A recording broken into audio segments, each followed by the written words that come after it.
You can find details on 1620thezone.com and at cancer.org/pinkout.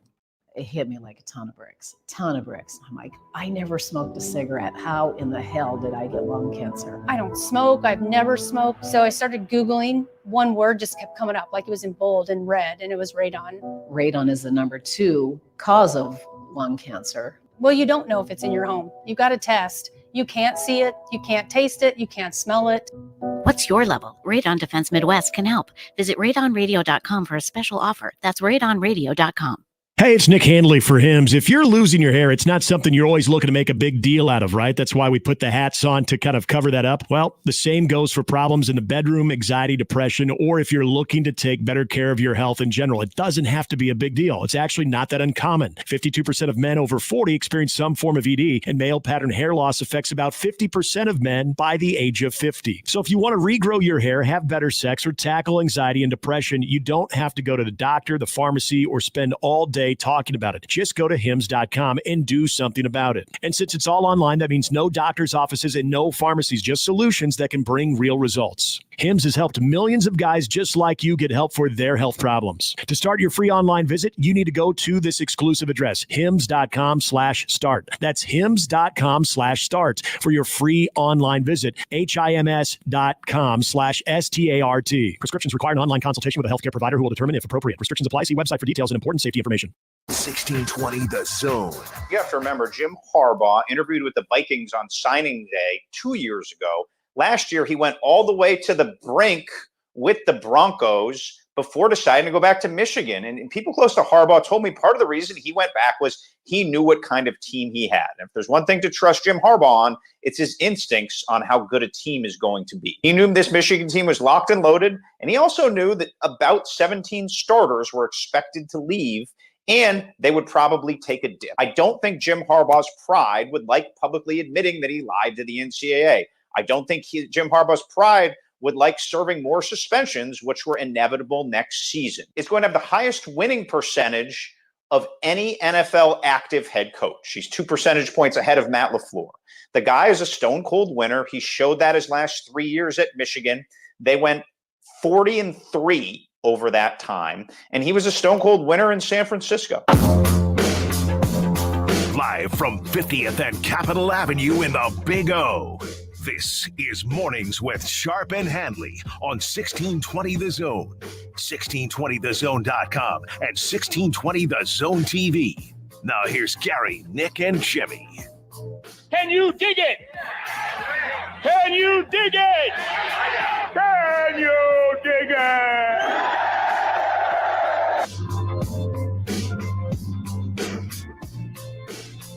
I'll take this. It is Mornings with Sharp and Handley, 1620 The Zone. John Schreiner in for Gary. Hello. Howdy, old man. Gary's on the road. Got UNO basketball tonight, and on Saturday it's Oral Roberts tonight and Denver on Saturday. So that means John Schreiner's got Oral Roberts at home tonight and then Denver at home on Saturday. So you get to sleep in your own bed. Everything's good. Creighton women on Sunday. So you have it. Just never stops. It's a full weekend of broadcasting. Just never stops. And Jimmy, who will be, am I breaking news here? Jimmy will be on the broadcast with you tonight. Jimmy's going to be doing some color commentary tonight. So John for Omaha Jimmy. Women. I'm starting my day with John. I'm ending with John. I'm okay with that. Bookending. And then you'll be right back here tomorrow morning. Unless I get fired, and there's still time for that. It is 6:10. It's early. It is. And guys, and we've got a lot of Jim Harbaugh stuff to get to today. But I was telling John this, Jimmy, on the way in. We're off to a bad start, so I need your guys' help. We got to make this a good 4 hours, because I was the idiot that did not give myself enough time this morning. I was going into my car. I had my coffee, and then I noticed, Reese's little skating bag that has his ice skates and his hockey helmet was still in my car. Now, you had your coffee, right? Yeah. So that's all that matters. But I put the coffee on top of the oh no. Yep. You know where this is going. Put it on top of the car, and I could have easily just. I mean, why do I need to bring his bag back in? Well, I'll tell you why. The little guy just got a new hockey helmet. He needs that. Yeah. And with the ice skating lessons, we saw a kid last night take a spill and went butt first, but then like the old head like came close to like hitting the ice. I'm like, damn, I'm glad we put the helmet on him because we didn't have a helmet on him the week before. And he falls a lot, but he falls gracefully, my beloved son. But that hockey helmet is like his world right now. Oh, I bet. And he can't bring it to daycare. We've made that rule. So from the time he gets up, he wants to show off to the ladies. That's well, why. he does. And you just think when he starts losing teeth. He listened to that segment we did about the hockey players and the moms or whatever, so he gets it. Hockey players and the moms? When they stay with the host parents. Oh, in juniors. Yeah, in juniors. Yeah. I know. Why am I know a sugarcoating it? bunch About of the hockey those players stories. who bang the house moms or whatever. Yeah, I know. Well, yeah. You know, I haven't explained the dynamics of that one to him yet, but maybe he just, he knows. Maybe he was picking up on that. I've met him. He has the charm. He knows. But so, and this is a problem for my wife because she's trying to separate him from the helmet as she goes to daycare. And so there's a whole thing there. But I thought, well, he's going to have a freak out if his helmet's not there. So I brought the bag back inside, got the car ready to go. And then so as you guys can already tell, I just go right back into the car, forget that I have the coffee on top of the hood of my car. Not the hood of my car, but just on top of my car, the roof of my car. And so as I'm pulling out, this thing actually stayed on the roof a lot longer than I would have thought. Now knowing. Yeah, like, so I pull out, and our neighborhood for the most part is like the streets now are like completely melted. So I didn't have to worry about like a lot of bumps. But I did hear like a little rattling. I'm like, what is that? And then as I made the first turn out of my neighborhood, I heard this dunk, dunk, dunk, dunk. I'm like, what? Oh, it's my coffee. And I had no time. I gave myself no time to like stop at Scooters or our little coffee joint just around the corner over here. So if anyone would like to bring Nick a cup of coffee, we're at 50th and Dodge. Yeah, that'd be great. So tell him you're here with coffee for Nick Handley. And you guys see, I usually have like the big Yeti of it too. It's not like your standard Yeti size. Like it's your big boy. And that's what my body's used to every morning. I don't have that. I'm going to be going off of coach. Yeah. Yeah. It's going to be water today, guys. Let's see what water can do for me for 4 hours. So let's have a good show. Yeah. All right? I need you guys to help. Let's get mad about stuff. Yeah. But seriously, 4 hours, if anybody would like to bring him a cup of coffee. Jimmy knows me too. I was like, no, please bring him coffee. No, you're over here excited about water. I'd over here being like, you know what, John, you got this segment. I'm just going to walk down to the double shot and get a cup. Yeah. The double shot, if they you talk to Sip, tell him I say hi. I'll be right back. If there was someone in the drive-thru, if there wasn't anybody in the drive-thru, I would have probably risked it because you've gone there. It's pretty quick, right? Oh yeah. Okay. Yeah. See, shout out to Eric. There was what's his name? Eric. Okay. Chargers fan. Oh, I should have gone there today. He's got to be pretty excited. I know. He's jazzed. Pretty excited about that. Yeah. All right. Well, it's a perfect transition. And that's how you tie it together. Wow. So yes, speaking of hockey lesson or not hockey lessons, but skating lessons and being at a hockey rink. While I was at a hockey rink is when the news broke of Jim Harbaugh of being officially named I'm going to be doing this a lot. The San Diego, formerly known as San Diego, LA Chargers. San Diego Chargers of Los Angeles. Yeah, because where did he start his college coaching career? San Diego. That makes sense. Go Toreros. It's done. I think this was something we all sort of anticipated. It's something that there are a lot of layers to this. I will say this for Michigan, because we've got a lot to get to with Michigan, the direction they're going, which makes sense. Here's one thing if you're a Michigan fan and you were really attached to Jim Harbaugh. There's one thing that you do not have to worry about as of yesterday. And that is, as soon as the season is over, you don't have to worry about the speculation. Is this the year your coach is going to go to the NFL? Because I'm pretty sure, guys, that was going on even after year one of Jim Harbaugh in Michigan. And there were certain years where it seemed a lot more unrealistic than others. But of course, there was just the 2 years ago when it damn near got pushed across the goal line with Minnesota. They just couldn't come to the agreement there. Here's the thing for me, though. I think as a Michigan fan, you'd rather have speculation if he's going to the NFL rather than knowing that he's going to the NFL. I mean, he just won a national title. Wouldn't you rather deal with the offseason speculation and still have him than to say, well, he's gone now and we don't have to worry about the speculation? Well, that's a good question, because maybe as a Michigan fan, you just got used to it. Maybe because, look, I've always said this about coaches.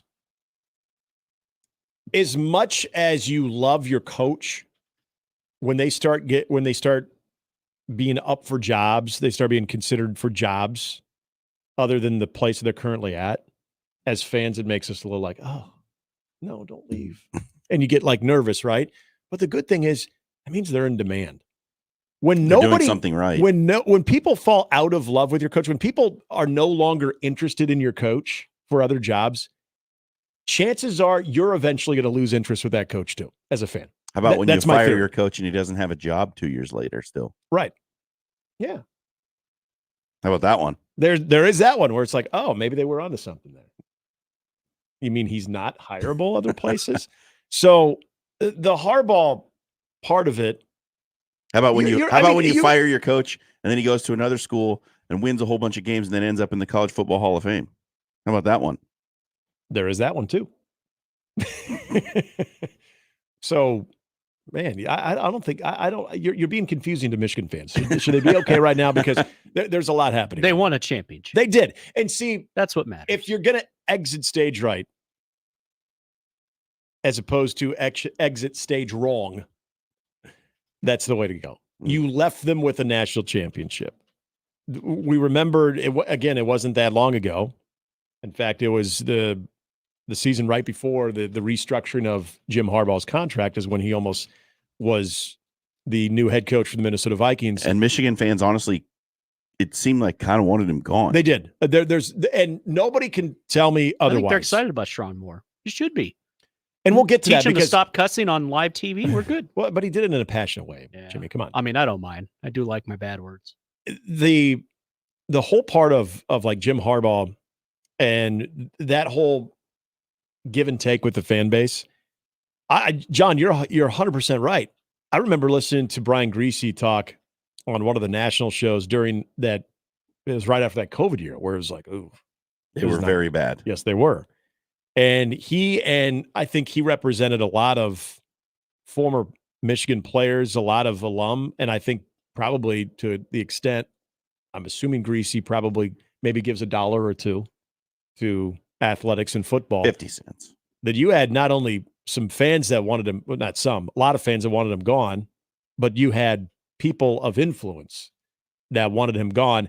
And this was because, remember, it kind of happened later with Scott Frost. This was where Michigan sort of took the road less traveled and said, you know what?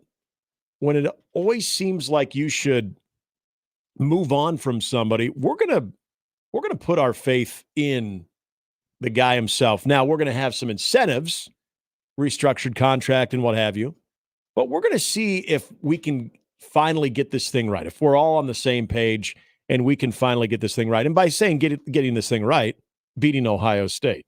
Because you knew by beating Ohio State, that was going to lead to Big Ten Conference Championship appearances. And then given the less competitive West division, if you're in the Big Ten West or Big Ten Championship game as an East representative, chances are you're going to win the conference title and then have a good shot at finding yourself in a college football playoff. It brings up an interesting question, too. Like, since they restructured his contract, they went 40-3. Is that right? I think that's the record. So it looks like, at least from the outside in, not knowing the man personally, that was like light a fire under the ass moment. Like when they said like, we can't pay you this much money for the results that you're producing. Right. And after that, and in a way, honestly, they became a dominant force in college football. Yep. No, they did. And there was a moment in that rut, if you will, for Jim Harbaugh that I think Michigan, if he was said, you know what, I don't feel like I should be underpaid or I should have to abide by these incentive bonuses. I'm really going to go out for an NFL gig. I think Michigan and Ward Manuel probably like, cool. Yeah, you're making that decision for us, because I think that was always also the other part of sticking with Jim Harbaugh is there was probably a section of Michigan fans that were like, hey, he's one of us. He's a Michigan man. If there's anybody you got to give a little bit more time to, it's one of our own. And again, we saw Trev Alberts try to do the same thing with Scott Frost. I'm convinced that if that is not Scott Frost, if that is not a former Nebraska player after that year, that fourth year, I think it's done. Absolutely. Yeah. And Trev even kind of said that. He said, we're kind of erring. I'm paraphrasing, but we're kind of erring on the side of loyalty here. Mike Riley didn't get that much runway. No, he wouldn't have. Hell no. He didn't. I mean, well, no, he didn't. And he had a 9-win season. Under a different, if he was under the leadership of Trev Alberts too, I don't think that happens either. And so it was interesting and it worked for Michigan. And I think that was the hope here in Nebraska is like, well, it worked for Michigan. Look what, Harbaugh's doing now. Yeah. Boy, maybe there's something about actually staying the course as opposed to, pivoting and starting the new chapter over with a new coach. I think the Jim Harbaugh situation and the Scott Frost situation were similar in the fact that the athletic department had to put themselves in a situation where it became abundantly clear. Like there was no denying what needed to happen, right? And with Jim Harbaugh after the COVID year, I don't think it was entirely clear, even though there was a section of the fan base that wanted him gone. It wasn't entirely clear that they should get rid of him. Mm-hmm. It wasn't like a no-doubter, right? You can make the argument that it was a no-doubter after year 4 with Scott Frost, like that they probably should have moved on. Yeah. But there was still a significant portion of the fan base that said, no, give him another shot. Yeah. But then it became like crystal clear that this was not going to work. Right. It absolutely worked itself out. Mm-hmm. To where even the most like the most staunch Scott Frost supporters were having a tough time saying, yeah. Yeah. So the job of the athletic director in that situation is to like let it run its course and not divide the fan base over the status of the coach. And Ward Manuel did a great job of navigating that situation by saying, okay, we're going to restructure the contract. You're going to get incentives. And I think it put Jim Harbaugh in a situation where he was motivated to prove them wrong, that he was the guy for the job, that he could get it done. Because, I mean, that's essentially what you're saying is like, we're paying you to do something that you're not doing. So you have to change the way you're being paid. And I honestly feel like that was a huge motivating factor for him. Look, proving people wrong, especially for highly competitive people, there's no bigger motivating factor for that kind of personality. And Jim Harbaugh is definitely that kind of personality. So I think you can point to that moment as the moment when it really turned with him at Michigan. Now, going to the Equitable Bank inbox where they take banking personally. Our man Doug, by the way, shout out to Doug, who is continuing to recover from hip surgery. He's going to be at the game Saturday, though. Nice. Well, he told me he will be there with a cane. He'll be there with a cane, and he'll be starting his physical therapy, and he'll crush it, and he'll be swinging a golf club very soon. But I always want to give him a shout out. If he has a cane, he'll have a pinstripe suit and a top hat, maybe a top coat. Like an organ grinder? Yeah. Hello, my baby. Hello. But in Doug's inbox at Equitable Bank, Zach Lego Maniac says, and not. He said this before you just made that point. He said Harbaugh started winning when Michigan started cheating. So here's the, because there is a lot of different layers to Harbaugh's exit to the Chargers from the pro standpoint, what that means for the Chargers, what that means for the AFC West, and then the college football standpoint too. Sharon Moore, who it seems like that is who Michigan will inevitably hire, which is probably a good thing as far as continuity is concerned. But this is I don't know. We're gonna have to talk about that. We will. As I said, good thing we'll be here for a little bit. Exit stage right as opposed to exit stage wrong. There is going to be that part of the Jim Harbaugh story. Because I'll be honest, guys, I don't think there is any hint of this that will carry with him in the NFL. This whole idea of, well, the NFL could decide to throw some punishment or sanctions on Jim Harbaugh, depending on what is discovered through the NCAA. I think if you're the NFL and you decide to align yourself with any type of punishment that the NCAA wants to hand down, I think you are missing out on a big-time opportunity of having Jim Harbaugh back in the NFL. Coming back into the NFL with a college stain, when as the NFL, it's not a mandate. You don't have to do anything like that. Why would you do that? And I'm not even talking about what's right and what's wrong here. Okay, if Jim Harbaugh has been cheating for years and it's proven without any question whatsoever, and they gained this incredible competitive advantage, and we know why, and we can look at the empirical data and all of this stuff, I'm not saying that that's right. I think that's wrong. But as we've seen so many times, Pete Carroll, other coaches that have been able to get out of Dodge before everything has reached its finality when it comes to investigations or what have you. Yeah, they heard the tornado sirens. Yeah, that we tend to forget after a year or two, especially if that coach is successful in the NFL. And the NFL also does a good job of marketing that particular story and that particular coach. And we just, again, how big the NFL is, we tend to forget about, oh, yeah, that happened in college. So if you are the NFL, I don't even think it's a discussion today. As long as he wins, it won't be a story. Exactly. If he wins with the Chargers and makes that team at least as good as the sum of its parts, which is inexplicably not the case. Yep. They got good players. I've said this several times. The Chargers are an insane waste of talent. Mm-hmm. Probably the most of AFC Cowboys. Yeah, I would say from an AFC standpoint, for teams that didn't make the playoffs, worse. I get that. Yeah, it's hard for me to make an argument for a team that has underachieved more given their roster. But if he turns them around and makes them a regular playoff contender, the college thing will just fade into the background. It won't. And now it might stick to Michigan. Michigan might have some after effects. And remember now, Sharon Moore, who did miss a game, and that was part of the university handed down punishment, the self-imposed punishment. That wasn't part of the cheating scandal. That was part of the COVID year impermissible, like the recruiting, kind of the ticky-tack stuff, to where it was more of an issue because apparently Jim Harbaugh was not being truthful with the investigators, and that's what maybe kind of bumped things up to level 1s or 2s. But as far as what Sharon Moore was attached to, that was more of, the recruiting part during COVID. But the NCAA could still bring sanctions on Michigan over the cheating scandal.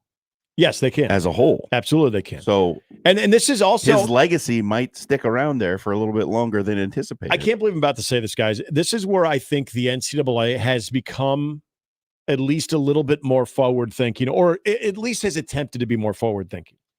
That when the primary suspect, if you will, or the root of this problem has moved on, has gone to something else, there was a time that the NCAA did not care who was left behind. They would still go after the school. Yeah. I feel like now they're being a little bit more open-minded about sending the wrong message, punishing the wrong party in this case. Now, Sharon Moore was on the coaching staff. Yes.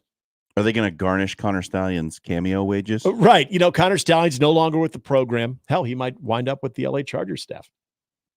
So you've got your two probably biggest conspirators. I don't even know if I call it a conspiracy. No. Go all in on it. Yeah. But was it going to be for the Chargers? Director of scouting? Well, let's just say you're like Donald Sutherland. Two of your biggest transgressors there are the head coach, because to tell me the head coach knew nothing about this, or at least actively said, I don't want to know anything about this. Bold-faced lie. Yes. And then Connor Stallings. Both those guys are gone. So in a way, not only do I think Jim Harbaugh is now going to have his wish of being able to return to the NFL and try to get that Super Bowl that he's talked about, that he just missed out on against his brother. But he might have done Michigan a favor.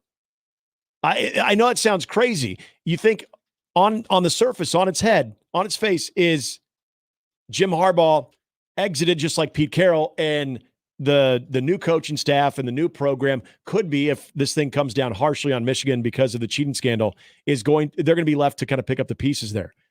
This is where I think the NCAA is kind of like crap. We can't just do that again. And I don't know. I think this could possibly lessen what was to come Michigan's way if Jim Harbaugh remained as the head coach of Michigan. It's possible, but if a significant portion of his staff stays on board, which is what signs are pointing toward, I think they could. If it's a lot of the same regime that was part of the illegal advanced scouting. Here's what you do if you're the NCAA. You give Jim Harbaugh a 10-year ban in college football. Because it's called, like, again, I'm betting is he going back to college football? No. If this doesn't work out in the NFL, he's done coaching. He's probably not going to get a show cause attached. He coached at the school that if he remained a college football coach, he would retire at. He left that school to go back into the NFL. So he's not going back to college. So if you're the NCAA, make it unless he gets fired in a couple of years for cheating. Then there'll be some. The NFL don't really care about that. No, it's about winning and Taylor Swift. Yeah. It's Tay, Jimmy. It's Tay. It's Tay now. It's about TV ratings. Yeah. So watch out for the rigging on Sunday. You'll know. I don't know if I can get to that part of the NCAA saying, okay, you know what? Nothing changes right now. Harbaugh gone. Doesn't matter. We're going to continue to really bring the hammer down on Michigan. If that's what they initially intended to do. I've maintained it, and I'm not backing away from this. I think the Big Ten did the NCAA a big favor by suspending Jim Harbaugh at the end of the regular season, so he missed the 3 games. By doing that, I think he made it a little bit easier for the NCAA to either go more light on Michigan or, like the NCAA tends to do sometimes, have a lot of strong words of, it's a really harsh slap on the wrist. Like you really felt that slap on the wrist. Vacate your wins. Yeah. But when it comes down to it, they're not going to gut Michigan. I don't know. That's how I felt. And I think Jim Harbaugh's exit, changes things. If anything was to happen at a harsh level, I think it was going to be because Harbaugh was still at Michigan. The fact that he's gone, it's a decent point, though, about the coaching staff that would remain. I still think they were always out to get Jim Harbaugh on this one. Oh, I think so, too, because he's supposed to be in control. He's the one who's overseeing the football operations, and this was going on during his watch. Yeah. He can claim that he didn't know that it was happening, and while I don't believe that for a second, let's say he didn't know that it was happening. Someone on his staff was making this happen. Someone that was working for him was making this happen. And this is on the NCAA. Someone for whom he's ultimately responsible. And if that's the case, this is on the NCAA to investigate that and to get answers. And if they don't have anything conclusive or anything definitive, then I'm sorry. I don't know what more you can really do other than really strong language and maybe have some sanctions towards Jim Harbaugh that'll be irrelevant because he's not coming back to college football. And vacate wins, which is one of their favorite things to they do. love doing that. Make you believe it's the Men in Black thing. They put the little light in front of us and they erase our memory. If the NCAA could only do that, like it's not one thing just to say we're vacating the wins, but we're going to take it away from your memory. So you won't remember. What if they vacate the national championship? Yeah. See, that would be harsh. Although, do you think anybody in Michigan, I mean, they're already claiming a shared national championship in 97. You think they would really back away from a vacated national championship? They did get a shared national championship in 97. They claim they got that one. Yeah. All right. TC writes in on the Equitable Bank inbox, will Harbaugh hire Connor Stallions as a scout? Asking for a friend. Director of scouting. Look, it's all about networking and who you know. And Connor was a loyal company man, so he should get a job with the Chargers. He took the fall. He did take the fall, and he did say that Jim Harbaugh had absolutely no idea what was going on. In a related story, they have a new season ticket holder to the Chiefs. Yeah, his name is Sonner Callion. Yeah, he lives in Leawood. He decided just to throw an O at the end of the last name, so it's just Connor O. Stallions. But Yeah, so yeah, he's Irish. He likes Kelly's and Westport. Go Cyclones. Yeah, he's a big fan of Kelly's. He loves the bucket of beer. The sounds. I get it. It's going to be a joke, but you know what is legal to an extent, as opposed to illegal in college football, is the advanced use of scouting. The use of technology to at least to an extent. Connor Stallions on his LinkedIn page. What was it? He's an expert of being able to find vulnerabilities. Yeah, I should add him. It might be a smart hire. I don't know. Talk, Connor. How can we ensure the Chiefs go down the crapper? Maybe he'll be like employee without X. hurting anybody. They'll just have someone on payroll like a John Doe. He'll be like employee X. Yep. Changes his name. And like all the players, it'll be like this. It'll be this talked about thing that no one will ever be able to say like they've actually seen him. But they're like, yeah, I think he's part of our organization. Like, yeah, I do too, but I never seen him, and I've never gotten any type of definitive answer. Shadows. Always in the back of the bus. Yeah. So then they'll have to answer that question. Who's that guy? Don't make eye contact. They'll have like a really good game against the Chiefs where they were just like dialed and everything. Like, do you know if Connor Stallions helped out on the scouting there? You know what? We don't know. We think maybe, but we don't know. We can neither confirm nor deny that Connor Stallions is employed by the Los Angeles Chargers. Kind of a good sip there. Yeah, I think he likes that identity. We don't know. We can't tell you for sure. He needs to do a better job of hiding himself, though. That's the other thing. If he's going to try to, go incognito, probably stay off the sidelines of like future opponents. Don't be as brazen as being on the Bengals gear when they play the Chiefs and stand on the Bengals side. Wow, that if it's a offensive assistant for Zach Taylor looks an awful lot like Connor Stallions. It is Connor Stallions. He's back at it again. Dressed as a fan of the other team so he could fit in at their stadium. Yeah. Mm-hmm. He'll be right next to Jason Kelsey with his shirt off, drinking Labatt. This could be a different world for like young Connor Stallions. Maybe he's going to rizz up Taylor Swift and throw off the Chiefs mojo. Man, yeah. Look at you using the lingo there. Third guy. I'm on Twitter. Rizz up. Bet. Straight Riz. Brah. Yeah. I'm not even going to try to do that. So, yes, that is obviously a huge story here. Speaking of NFL, too, we are going to talk a little bit of the conference championship games, because besides the big news of Jim Harbaugh back in the NFL, we've got one of the best weekends in all of the NFL, and that is who will be going to the Super Bowl. We'll get into that. Our our lineup powered by the rooferees of John Higgins Weather Guard. We're going to be talking to Kyle Peterson now. People remember yesterday we got into the conversation and the big news of Overland Park, the college baseball mecca of the world. Mm-hmm. Oh, yeah. Ask anyone around the world, they'll tell you. We're going to talk to Kyle now. Actually, a good time to have Kyle on today, because tomorrow college baseball practices open up. So checking in with Kyle on that. Does Omaha have something in the works of being able to commemorate college baseball, especially being played here in its final stage of the College World Series? We'll talk to KP at 8. We got Steve Sipple of On 3 and 93.7 The Ticket at 8:30. And then we're going to talk more about not just the Harbaugh exit from Michigan, but also give you a preview of the NFC Championship game with Detroit taking on San Francisco. Angelique Shingalis, our good friend from the Detroit News, will be joining us at 9 o'clock. And then we will get some of the weekend's plays, including those conference championship games with Brian Edwards. And again, the lineup powered by Rooferees at John Higgins Weather Guard. If you want to join in on the conversation at all today, 402-5. I was just going to give you 4025. Yeah, 402-951 1620. Somebody please bring him some coffee. I need coffee, man. This is already bad. That is the 42-degree hotline, The Source by your mom's house. And as I mentioned, the Equitable Bank inbox. You can always chime in on anything, and some of you already have. You can email me.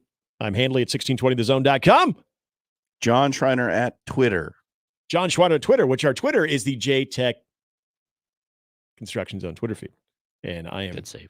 Thank you. You can always go to YouTube and just type things into the chat. You can chat away with us. I am at Nick Handley 1620. What's your Twitter handle there? At John Schreiner. At John Schreiner. Yeah. Okay. And you can also hit up Jimmy on the Equitable Bank inbox. See, I'm going from the Equitable Bank inbox to the JTech Zone Twitter feed. You're making this harder on yourself today. So if you want to hit up Jimmy, you need to just call Jimmy with a Y at 1620thezone.com. Go make some office sludge out there. Nick, you just need to go. What'd you say? Go make some office sludge coffee. Oh, sludge. I'm like, what did you just say?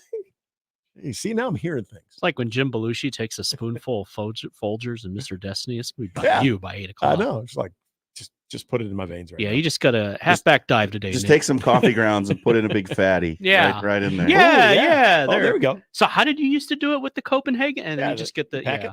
It's about the same consistency. Oh yeah. Yeah, with the Coke. Definitely. Because I'll just break snuff. Yeah. And if you swallow it, you'll just be like, you'll puke. Yeah.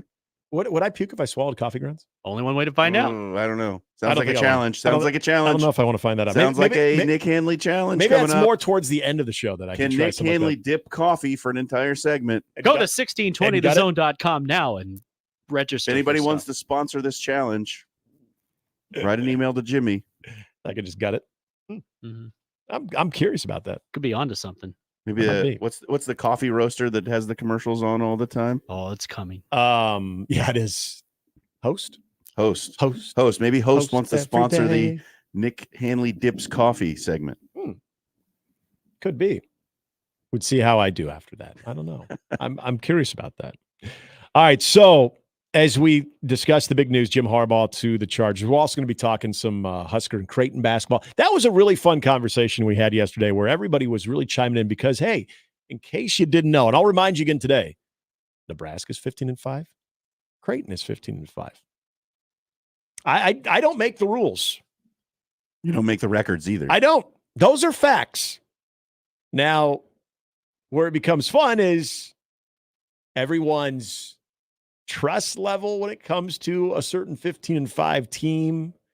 The different expectations for fan bases, the ceilings for both teams, all of those things. I don't know if you know this. Make for a great conversation. And guess what? We'll continue to do that today. They play in different conferences. That they do.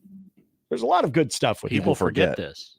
People forget, and people get pissed off when you bring up that both teams are 15-5, and then I don't know if you know this. Josh Hodson said yesterday, he goes, if only there was a tiebreaker, which there was. They played each other. Yes, but as Gary brought up yesterday, which he was very accurate, that happened last year. It did not happen in 2024. Maybe it happened a couple months ago, but it did not happen in 2024.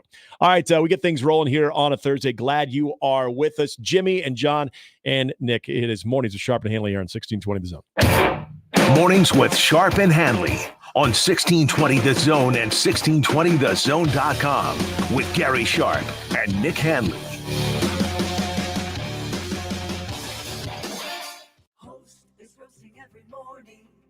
Host is roasting every day. Since 1972, family-owned and locally roasted Host Coffee Service has been roasting the finest coffee for businesses and restaurants. If you're ready to change to a better coffee provider, it's time for Host Coffee. Omaha's best coffee since 1972. Host Coffee is always roasting something good for you. Hey folks, Kent Pavelka again to tell you about your local concrete experts at Everlevel Concrete Repair. Now, if you have cracked, uneven concrete, Everlevel can fix it at a fraction of the cost compared to replacement. This is no Band-Aid. Their products are built to last. It gives your concrete the durable protection it needs, and there's still time. I chose Everlevel for my driveway, and I've got peace of mind with their long-term transferable warranty. Everlevel's products and customer service are top-notch, and that's why they've been voted Best of Omaha again this year. Say it with me. Everlevel, Everlevel, Everlevel. If you're hiring, it can feel like you're trying to find a needle in a haystack. You can hope the right person comes along, or you can just use ZipRecruiter. And now you can try it for free at ZipRecruiter.com/radio. In fact, ZipRecruiter has helped a lot of business owners find their needle in a haystack, like Marco, president of operations at Telly Tires and Auto Centers. Because Telly Tires has grown a lot in the last few years, Marco needed to hire everyone from a receptionist to a store manager to a head mechanic. ZipRecruiter helps me find all the right people, even the most difficult jobs to fill. ZipRecruiter helps me keep my business running. Take it from Marco and millions of other businesses who've used ZipRecruiter. ZipRecruiter can help you find the needle in the haystack. See why 4 out of 5 employers who post a job on ZipRecruiter get a quality candidate within the first day. And right now, you can try ZipRecruiter for free. That's right, free at ZipRecruiter.com/radio. That's ZipRecruiter.com/RADIO. ZipRecruiter.com/radio. ZipRecruiter, the smartest way to hire. Prescriptions require an online consultation with a healthcare provider who will determine if appropriate. Restrictions apply. See website for details and important safety information. Subscription required. Price varies based on product and subscription plan. Hey guys, did you know there's a generic form of Viagra that works just the same, but is 95% cheaper? And you can get it online? Go to hims.com/joy. Through HIMS, you'll get a free medical consultation, discreet shipping if prescribed, and the process is 100% online. To start your free online visit, go to hims.com/joy. That's HIMS.com/JOY.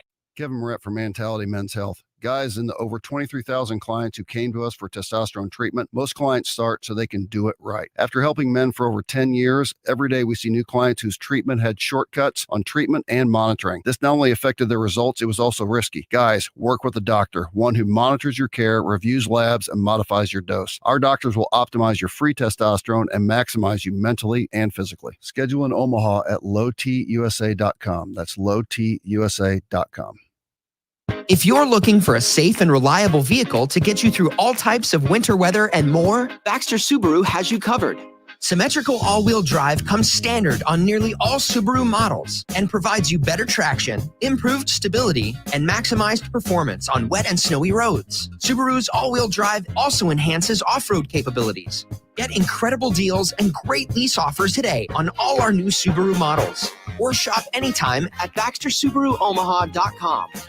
Omaha Maverick Hockey is the hottest ticket in town and is 5th in the country in attendance. NCHC play is heating up as Minnesota Duluth, Colorado College, and North Dakota enter the intimidating confines of Baxter Arena. Also, Maverick men's basketball is in 4th place in the Summit League and making a run at the league title as they take on 2nd place St. Thomas and 1st place South Dakota State. Let's pack the Baxter. Get your tickets now by calling the box office at 402-554-MAVS or at omavs.com/tigs. And we're back. Mornings with Sharp and Handley. Here's Gary, Nick, and Jimmy on 1620 The Zone.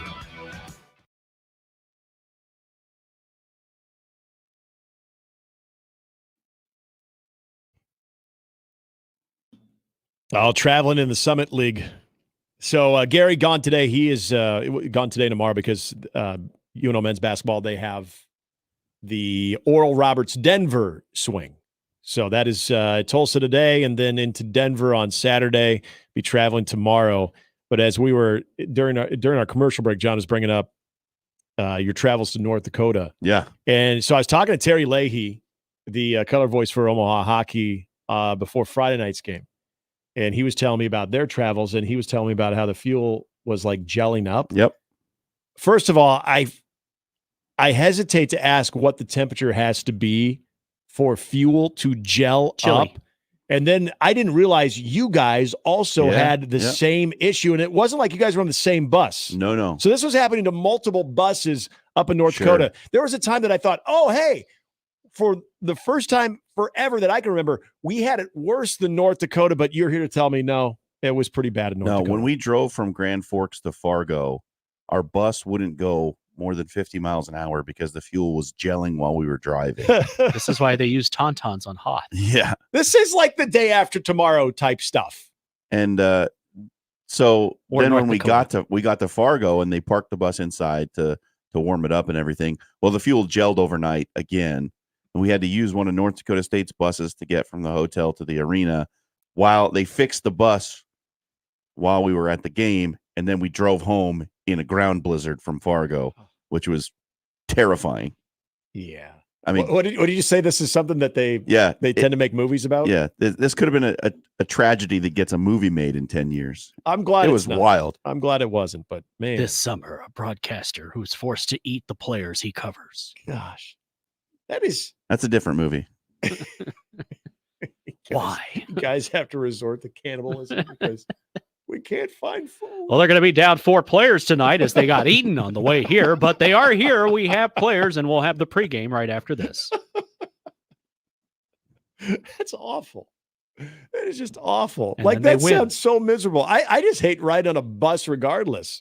They'd have to deal with that. And they had to flip this coin. We're going to flip this coin here. I never won anything in my life. Okay. I don't know if that's the exact conversation that took place when Richie Valens tragically passed away in the plane crash, the very infamous plane crash out of Clearwater, Iowa. But in the movie, as you just heard Jimmy give the Buddy Holly, I'm going to flip this coin. That's pretty good. See, if you were Gary, you would have somehow turned this into an Iowa thing. Yeah. Oh, and I was growing up in Iowa. So I've actually been to. This doesn't happen if it's in Nebraska. I've been to, the Mason City area, but Clear Lake. We went to the surf ballroom where they had the last show. Oh yeah, that's where he's the Winter Party 59. Yeah, and they still have like the pictures up from. Wow. I think it's still below like the marquee of like the Big Bopper, Buddy Holly, and Richie Valens. Like it was really cool to see that. I thought it was not really cool what happened. Yeah, I was gonna say, they would disagree. It was cool to see like the surf ballroom where they had their last. I mean, that was neat, and to know that. I mean, this Buddy from Lubbock says, "Speak for yourself." Yeah, I'm sure that there are a lot of members of that family too that didn't think that was a good thing. I'm just saying, as far as seeing a historical venue like that, where to know that was the last place that Richie Valens, Buddy Holly, Big Bopper played. Everybody's probably seen the movie by now too. That was something to see. And the fact that the surf ballroom, like what you see in the movie, looks like, really small during that time, probably a normal venue, but it hasn't grown at all. Yet they still get huge acts because that's kind of like the pilgrimage for a lot of entertainers is to perform at the surf ballroom because that's where Richie Valens, Buddy Holly. It's probably well, I mean, had their last that era of music. All of those huge artists just played like local town ballrooms. That's what they did. There were no stadium tours. No, no, nobody had a giant 15,000 seat arena. Yeah, I don't know. Like played at a high school auditorium. The lake out there is huge. A little different than the Motley Crue show I went to this summer. Oh yeah, was that the Chuck? Yeah. And then Pink? I didn't go to Pink. Pink doing her show in like 150-degree weather. Yeah, it's too warm. Gas wasn't gelling up that day. That's for sure. It's different kind of gas, Nick. Different kind of gas. That's true. Man, I'm sorry you had to experience that. That's rough. It was just a minor inconvenience for me, really. I didn't have anything. Is that the to worst? Well, you had to sit there. I mean, you're not white knuckling on the steering wheel, but you're white knuckling in your seat. Oh, he's not fooled. Oh, sure. Now you come around. A lot of people found religion on that bus. Because I got to imagine you've probably, because how many years have you been with? This is year 5. You've probably had some interesting travels, especially considering the Summit League and going up north this time of the year. Yeah, that's probably the worst one, honestly. One of my first road trips was to Grand Forks and Fargo with the team when Donnie Barnes last year doing the radio. Yep. He asked me to fill in for one of the road trips. And that was a pretty bad one too. Yeah. It always seems Donnie like knew what he was doing. Weirdly, going to North Dakota in January is a bad idea. But no, playing a Thanksgiving tournament in Fort Lauderdale, and yeah.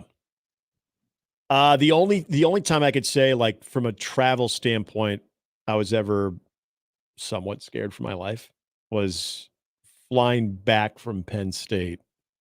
We had a layover in Pittsburgh, I believe. It was either Philadelphia or Pittsburgh. So the flight from State College it was nothing, but we left so early, and there was this pretty bad, like there was like a fog advisory, and it was pretty bad. I remember as we were touching down, I thought we were still in the air, and I had the window seat, and I'm just kind of looking out. I'm like, we're probably landing about 10 minutes.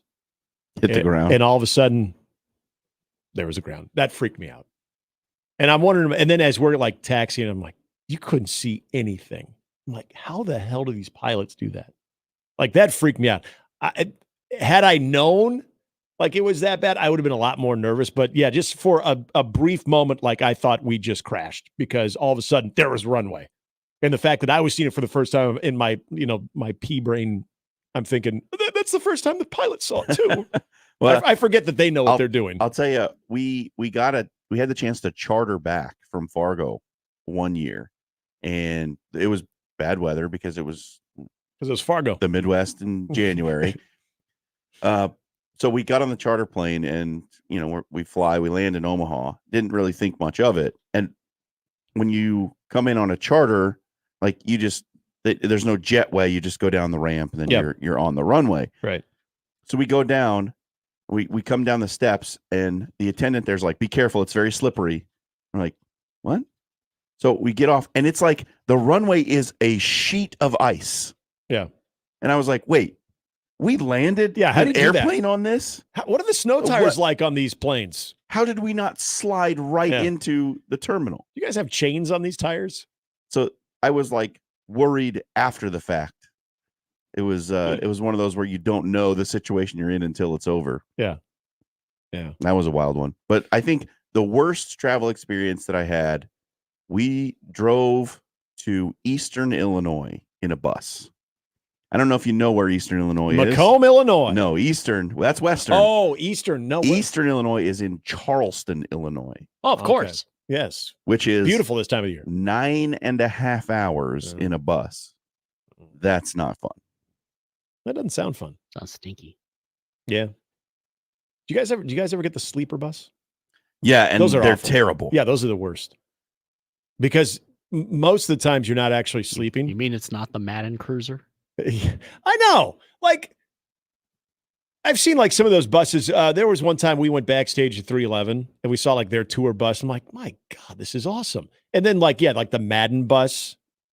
Yeah, that'd be amazing. Like, no, like sleeper bus, like, oh, cool. It's got a bed in it. I can sleep in it. Yeah, not that glamorous, especially when you have to sit. And it has like those most uncomfortable seat backs because they're like, they're almost like inverted. The bus isn't It's for you. It's not comfortable to sit in, and it's not comfortable when you have it extended to lay down in. Yeah, it's basically like because you've got concrete. Like 4 inches of space from your face to the bed that's above you. Mm-hmm. You got to really tuck yourself in. The definition of a coffin rack. I was on the top. This was back when I was traveling with Creighton women's basketball. I just remember I hated those things. And so every time we do a trip from then on, like, are we going to be in a sleeper bus? Nope, thank God. Yeah, not fun. Okay. Well, I'm glad you made it safe. Tales from the road. I know. I'm glad you made it safe, man. That does not. When I start hearing about fuel gelling up, I just shudder to think what the temperature has to be. On the way home, it was ground blizzard conditions. Like visibility, you couldn't see 10 feet in front of the bus in places. It was absolutely wild. Yeah, when Terry was telling me about that with hockey, I was like, good Lord. Everybody's phone was going off. Travel not advised. Yeah. Like, why are we in here? Yeah, it's like too late. We're punching through whether you like it or not. Good for that bus driver, though. Yeah, we got to Sioux City, and there were like everyone's phone started beep beep beep. Like, get off the roads. Don't travel. Seriously. Roads impassable. No turning Dangerous back. cold. R.I.P. Wait, did you get that alert? Then if you would have got the snow squall. Yeah. We didn't have a snow squall warning. Okay. That came later. I got the snow squall warning while I was driving to Baxter Arena. Oh, okay. Nice. So you experienced the snow squall. I did. I drove through the snow squall. That's good. In the 7 o'clock hour, Jimmy's got an update. We're also going to get into the one area of. Hold on, I got to say this because I just saw this, and this is just too much negativity. All this jelly. All those. You're pointing at the weather. What's going on, Jimmy? 50s and sunny next week. Get your car wash ready, guys. It's coming. I don't want to get too ahead of ourselves on this whole forecast thing, but a week from July's Saturday, looking warm. I heard a week from Saturday we can get a clap of thunder. That's saying. From the sky too. That's there's no metaphor there. Get a little thunder. How about that? Go from a snow squall to some thunder all within like a week and a half. And get a thunderstorm. Hey, no, we don't need any. That's what we do here. We don't want the snow band to intensify. I did officially put the snowblower back in the garage. It returned. It's fixed. So hopefully, I'm not even going to say okay, Josh Peterson. I'm not even going to say it. I'm just hoping that is, I paid a little money to get that thing fixed, so we all don't have to use ours again. That's what I'm saying. That's my hope. We can hope for a lot. I'm here to tell you mid-50s and sunny later next week. I like it. Let's continue down that path. All right, Jimmy's got an update coming up also as we get into the Jim Harbaugh leaving Michigan discussion. The first part I want to get into, boys, is the NFL side of this. We know the success that he had with the San Francisco 49ers, but then how it ended there. What has Jim Harbaugh learned since? What has the NFL game looked like since? And will Jim Harbaugh be able to pick up from where he left off? All of that still to come here in hour number 2. It's Mornings with Sharp and Handley at 1620 The Zone. More with Gary and Nick after this on 1620 The Zone. Live from the Host Coffee Studio, this is 1620 The Zone. 1620 The Zone traffic. From the Zoom Drain Time-Saving Traffic Center. Happy Thursday to all of you out there halfway through the 6 o'clock hour this morning. No accidents or slow-moving traffic to report as of now, but there is a dense fog moving into parts of the area. It will especially impact travel on I-80 as the morning progresses, so do be aware of that if you will be traveling on that interstate later. Please be safe and wear those seatbelts. I'm Peter Krenzer. This time-saving traffic is brought to you by Saul's Jewelry and Loan. Sometimes life throws you a curveball and you need a solution fast. A solution to help you make payroll, to save your house, to keep growing, or fund a startup, to fix a roof or other major repair. Saul's is your fast, local, confidential solution. Get the cash you need today with Saul's. Oscar's Pizza and Sports Grill is your home for the big game. Whether it's the NFL or a rivalry on the hardwood, you will find all the action on Oscar's top-of-the-line audio-video system. With 40 TVs and massive dual projectors, the game has never looked better. Pair that with their award-winning char-buffed wings and $7.99 Monday through Friday lunch specials. Oscar's Pizza and Sports Grill has everything you need. 173rd and West Center Road, and for takeout at 162nd and Maple. Finding great candidates to hire can be like, well, trying to find a needle in a haystack. Sure, you can post your job to some job board, but then all you can do is hope the right person comes along, which is why you should try ZipRecruiter for free at ZipRecruiter.com/free. ZipRecruiter doesn't depend on candidates finding you. Its powerful technology identifies people with the right experience and actively invites them to apply to your job. You get qualified candidates fast. So while other companies might deliver a lot of hay, ZipRecruiter finds you what you're looking for. The needle in the haystack. 4 out of 5 employers who post a job on ZipRecruiter get a quality candidate through the site within the first day. ZipRecruiter, the smartest way to hire. And right now, you can try ZipRecruiter for free. That's right, free. Just go to this exclusive web address, ZipRecruiter.com/free. That's ZipRecruiter.com/free. ZipRecruiter.com/free. And Doug. With Liberty Mutual, you can customize and save hundreds on your car insurance. But what to buy with those savings?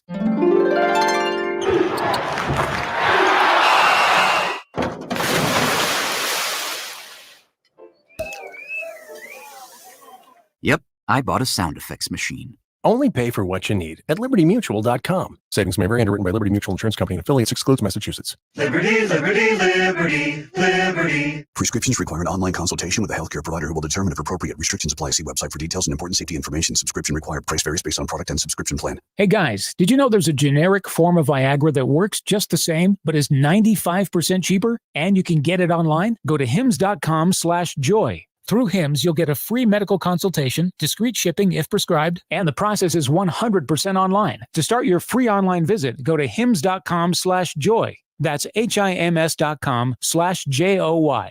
Don't miss this week's Zone Deal. This week's half-off deal is Churco. Receive 2 $25 gift vouchers for just $25. From fresh pastas handcrafted daily to house dry-aged steaks and focaccia bread baked daily, Churco is perfect for date night or any night. Churco features crafted unique cocktails as well as an extensive Italian and American wine list. Churco, located at 192nd and Q and CIRCOOmaha.com. Zone deals go fast. 9 a.m. Friday, 1620thezone.com. The world's largest sports book in Las Vegas is available right at your fingertips in Iowa. The Circa Sports Iowa app is sports betting the way it should be.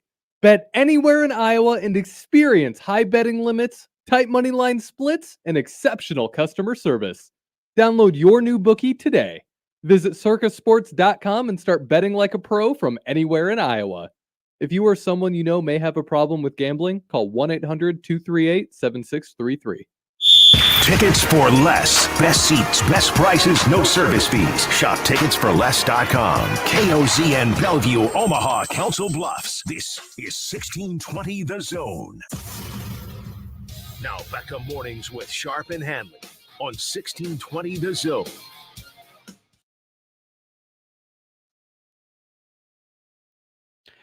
Nick needs coffee today, and he'll need coffee on April 27th. That's because Nebraska's spring game will kick off earlier than I thought you were usual. going to give me something about the draft. Okay. No. Yeah, it's true. It's going to be early. Yeah. Last night on his radio program, Trev Albert said that the Dylan Raiola showcase will kick off at 11 a.m. Typically set for 1 p.m. No TV. Wait, that's something else. Start time. Games used to not be on TV. Yeah, once a time, and then they'd pay-per-view. Big Ten Network should have it, right?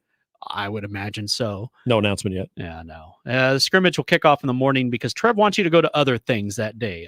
The Geordie Balls play Northwestern at 1. You can go take that in. And then baseball's playing at 2:05 against Iowa. Yeah. Just letting you know, the last time that they had a spring game that coincided with Nebraska hosting Iowa, that weekend did not go well for Nebraska baseball. So let's reverse that trend there. I'm curious too if they can. Notes. Yeah, it should be in the media notes. I'm curious if they can somehow manipulate, because they can sort of control the schedule to an extent, if they could make that baseball game a little bit later. Because I do remember the Saturday during the spring game, I think Nebraska played the spring game at 1. I remember that Nebraska-Iowa game because I was on the call that night. It was a night game. So they were able to do back-to-back night games Friday night and Saturday night. So I wouldn't be shocked if baseball moves that to a night affair against the Hawkeyes. If it's warm. Yes. You'd like some odds on April 27th, but last year was kind of close to that time of the year, and it was not warm. Well, Jimmy, glad you asked, because when it happened last time, it was very warm. It was very windy, but it was very warm. Typically, it is that time of the year if it's very warm. I think it was almost 80 when they played. If you tell me it's going to be 80 that time of the year, my next question is, how strong is the wind from 40 the southwest? miles an hour. Exactly. That's all? I don't care. Wind be damned. Sign me up for warm weather. Yeah, same. Tickets go on sale February 6th. For season ticket holders, February 7th for the general public. You've been warned. Nebraska ball women's game against Caitlin Clark and her team on February 11th will make history as the program's first sellout at Pinnacle Bank Arena. The Puppy Bowl Sunday game against the Hawkeyes was already a sellout weeks before the game. All the tickets are sold, and it's not expected that more will become available the week of the game. If you know Connor Happer, maybe he can hook you up. Attendance should be about 15,000, which would be the largest crowd in the 50 seasons of the program. The previous record was 14,289, which came last season against Iowa. It will be the first sellout for a women's game in the 11 seasons at PBA, and just the second sellout in program history. The only previous women's basketball sellout came in 2010 against Missouri when the Huskers played at Devaney. Omaha men's basketball at Oral Roberts tonight. The school, not the person. Homeboy's been dead for many years. Tip-off is 7 o'clock. That means the Omaha women will be hosting Oral Roberts, and John will paint the pictures and take you there beginning at 7 o'clock. The Creighton women win at Georgetown 77-72. In the NBA, the Mavericks' Luka Doncic was all up in his feelings last night as he got called for a technical foul, gets a heckling fan ejected in a loss in which Coach Jason Kidd calls out his team for losing focus for the second time this week. Luka's tee and his request for the heckler to be ejected bookended the Mavs' third-quarter meltdown as they lose to the Suns 132-109. Dallas was outscored 43-20 in the quarter when Devin Booker did the thing where he's good at basketball and scored 22 points as Phoenix turned a competitive game into a blowout. But Luka reacted to the heckler, a Suns fan wearing a Booker El Valle jersey. While sitting in the second row behind the midcourt press area late in the third quarter, the man shouted, this is more paraphrase, "Luka, you're tired. Get your tuchus on the treadmill." He's running on a basketball floor. Why doesn't he need to get on a treadmill? I mean, what the hell more do you need to do? Anyway, that's paraphrased. Luka did say he was frustrated and overreacted, so at least he admitted why he threw said tantrum. Finally, after a brief courtship, Doc Rivers has reached an agreement in principle to become the next coach of the Milwaukee Bucks, so he'll be choking the playoffs there. Rivers, a ESPN NBA analyst who most recently led the 76ers to 3 consecutive trips to the Eastern Conference semifinals, emerged as the top target immediately after the dismissal of Adrian Griffin. The sides negotiated deep into Tuesday night and into Wednesday morning over some Culvers and some Miller Lite before reaching agreement on the deal. Great. Actually, let's rephrase that. Over some Culvers and some Spotted Cow. No. There you go. You go Wisconsin, you got to go all the way in. That's true. Yeah. New Glarus or bust. I think you misspoke there, Jimmy. I think Did I say the F word? He emerges the target shortly before the coach was fired. Gee, what a coincidence. And the rumors are that the ESPN is going to just leave their number one crew now as Mike Breen and Doris Burke. So there's that. Doris Burke. Are you guys Doris Burke fans? I'm a huge Doris Burke fan. I don't know. You celebrate her entire catalog? I do, the entire catalog. I do. I'm a Doris Burke fan. But enough about me. Thanks, Jimmy. Hey, by the way, so you brought up Caitlin Clark. You brought up Iowa and Nebraska. Obviously, it's sold out. They didn't have to make this push, like they did last year of the, sellout PBA. Caitlin Clark is in another stratosphere of her popularity, her game, everything about it. And then this last weekend, it took sort of an odd turn with the court storming incident in Ohio State. Literally, she turned when she got hit. She spun like the Zapruder film. It was like a full Back 360. Back and to the left. It was such an odd like collision and like fall. And I mentioned Very weird. I thought she took a charge. This is LeBron's influence on kids. Like, we're throwing our headband. We're well, throwing John, tantrums. you're a big soccer fan. Did it kind of appear that there was the game's over? I'm not trying to get a foul here. There's no yellow card for flopping in there. Okay. I don't know. It was just a very awkward collision. I think it was a weird collision. I think she was looking. I think she was more like stunned and scared than actually taking the brunt of the collision. Like, if you see it from the other angle, she's kind of got that 10,000-yard stare. She's just looking off toward the locker room, not really watching what's happening. Yeah, it was weird. You just got upset, and so you're upset. You're probably stunned a little bit. Well, this was really interesting from the Big Ten. Okay, so like Monday, because let's be honest, if Caitlin Clark had gotten injured and she missed the rest of the season, or like she turns an ankle or something. Yeah, like that's you got to all of a sudden really get out in front of that. There are a lot of groans in a lot of cities in the Big Ten right now. Absolutely. In Lincoln, they're like, "Damn it!"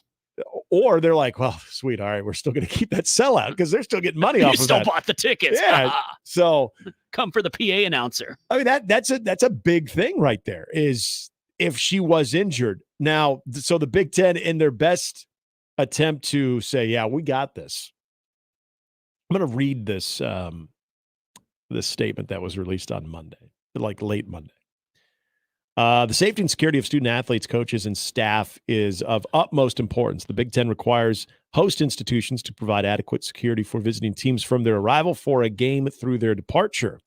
If adequate security is not provided, there is a process in place that begins with a private reprimand for the first offense, public reprimand for the second offense, and the discretion to implement a fine plus additional penalties for a third offense. We routinely review our policy as needed to ensure a safe environment for everyone. So, you better not do it this time. Okay, you failed there. All right, well, this time we're serious. You better not do it. And we'll mean it this time. No more Delta. And you know what? We'll actually publicly reprimand you this time. You didn't do it that time? Okay, now we're doing the fine. Like in the SEC, public reprimand. You storm the field, and they fine you. Like it's no Federal private. It's not the private reprimand, then the public reprimand, then the fine. It's like, nope, you're being fined. And most schools don't care. They're like, hey, we'll take the fine if it means we won a big game. Right, it just means more. Yeah, the host institution. Hey, cool. We'll take it. If you run on the field of the College World Series, you end up in the Hooskow. Yeah, that, and you might have like a broken neck too. But I just kind of thought that was funny. I'm like, oh wow, they're really coming down on this. Private reprimand, public reprimand, then fine. Message received. Take this serious, Big Ten schools. Come on. So whoever beats Purdue next, it's just silly. You better be careful. Yeah. Well, so did Nebraska get the private reprimand? Because they stormed. We'll never know, Nick, because it's a private reprimand. Yep. So in order for us to know if it took place, they need to storm the court again so we could get the public reprimand. Because then it'll be public. And then we'll know. Or does the clock start now from the statement? I don't know. They made it sound like that was a policy they had in place, but are they re-emphasizing? Yeah, it's like the rain delay. Like now, are they re-emphasizing this? Has it always been in place? Is this a new wrinkle? Like they have the 3-step process? 3 strikes and you're fined. Yeah, pretty much. So I guess as long as we know we're publicly reprimanded for storming the court, then we'll know not to do it again if we want to keep our institutions from being Nebraska fined. Beat Iowa and just immediately storm the court. Well, and does that count? I mean, is it one venue regardless of men's or women's sports? Because that would be the first women's game that had a court storming this season. So is that still in the private reprimand? I don't know. I would hope that they would have some measures in place though to make sure that doesn't happen for Caitlin Clark again. Poor girl's never going to play basketball in her life. She's never going to want to go to be a I guess, be a favorite. The bad news for this one is Caitlin Clark usually plays really, really well at PBA. Yes, she does. It's going to take a Herculean effort by the Husker women's basketball team to allow a court storming to take place. In our latest story, Nebraska women's basketball signed Bill Lane Beer to finish the season. They're working on acquiring Rick Mahorn as well. That'll take care of that. There was also something that Trev brought up, guys, and I want to get your thoughts on this. That is, he did open up the possibility of a volleyball match or two to be played at Pinnacle Bank Arena to accommodate more fans. And his reasoning was interesting. Like, at first I'm thinking money. Usually, well, I mean, I think that's always in the background. Yes, Jimmy. Interesting if true. We're going to play at $PBA. But same capacity as Devaney. That's what we're hoping for, not a person more. Well, at first I thought, why would you want to take that really great environment from the Devaney Center and put it in a more like kind of spread out open PBA, other than the obvious of being able to get more butts and seats, get more money? Because I think that's something that makes that venue very, very unique. But he did say something that because I'm always thinking about the student athlete experience here, how they probably just love it. Like that is their barn, their place, and that's their fans, and they are almost unbeatable. Gymnastics competes there too. Well, that's true. When it's game night, though, they own the house. There's an indoor track and a pool. All right, smart ass. But he did bring up how you can have the student section sort of lined on the floor, be more active, be more a part of the match itself, as opposed to what you have at the Devaney Center, because you have so many season ticket holders that sort of, border the area, that you have students there, but they're kind of like football. You don't really know where they are. And they change year to year. He brought up giving the students a little bit more of like a kind of a different experience to watch that game. You know what?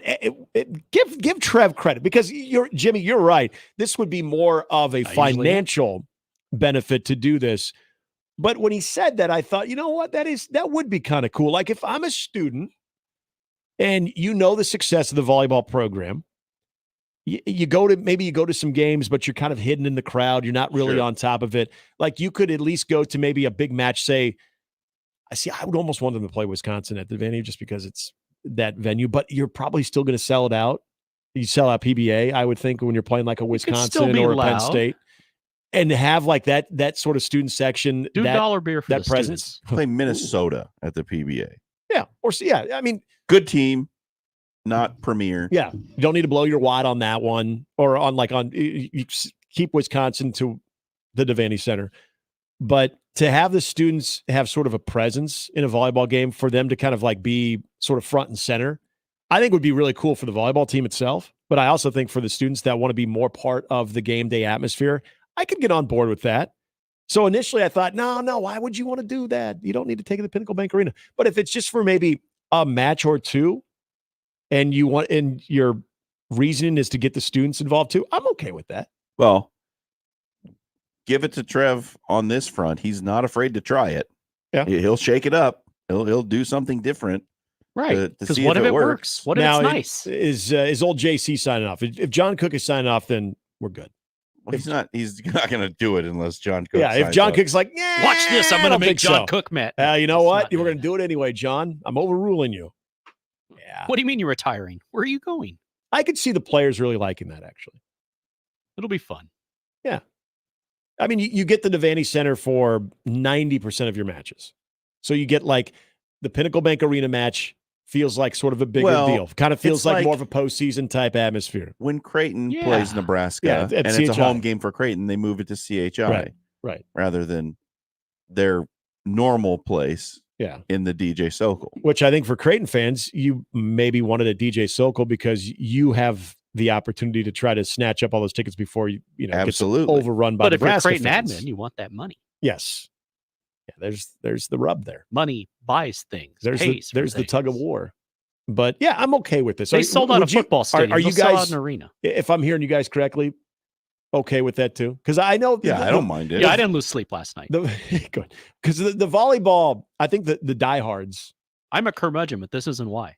I would be curious where the volleyball diehards are on this one, because Devaney is, well, the Coliseum was, but now the Devaney Center that they've revamped that, remodeled it to make it just an absolute premier volleyball venue. If they're okay with even leaving that building for a home game for one match, I wouldn't be surprised if there's still some volleyball fans like diehards or season ticket holders that are like, don't love that. But I don't understand why, though. Why would you not want more people to come and watch the team? I understand. I might be wrong. Maybe they're all cool with it too. But it wouldn't shock me if there's a few. They're like, you have your venue and it's a really cool atmosphere and it's jam packed with people who really want to be there. But for a couple of times a year, what's the harm in expanding the crowd a little bit? They didn't have a problem playing a game in a football stadium. Exactly. Like, there was no complaints about that. So for a couple of times in the season, play in the big barn and see what happens. Like, the only thing you need to complain about is if they lose, you can be like, damn, they lost. I like having the student section be part of anything that did, especially successful programs at the university like volleyball, to have the student section be a bigger deal and a bigger presence, I think is cool. And I think if you can even for a weekend, maybe it's like one of those Thursday, Saturday type affairs or something where you could have it just like Thursday and Saturday, it's going to be at Pinnacle Bank Arena. So that those are the two games that you have a chance to go to when you've maybe otherwise been shut out because of the capacity. But more than anything, I think it's cool idea to get the students heavily involved. And then you kind of start looking at some opportunities down the road at even Bob Devaney Sports Center of having the students with more of a presence on that, because it's already a intimidating place to play from the fact that there's just so much red, but is it as loud and as raucous as it could be if you have the students closer to it? I'm a big students need to have a presence in the competition. Sure. Person, if you haven't noticed. Nick Handley here for kids. I don't know how you could fit more people into the because he talked about maybe trying to increase the capacity there, but I don't think it would even come ever close to the level of where you wouldn't consider at least one or two games at PBA. Yeah, I don't know how you could get it. I mean, that place is kind of maxed out already. Yeah, it is. I think so too. Other than expanding the building somehow. Yeah.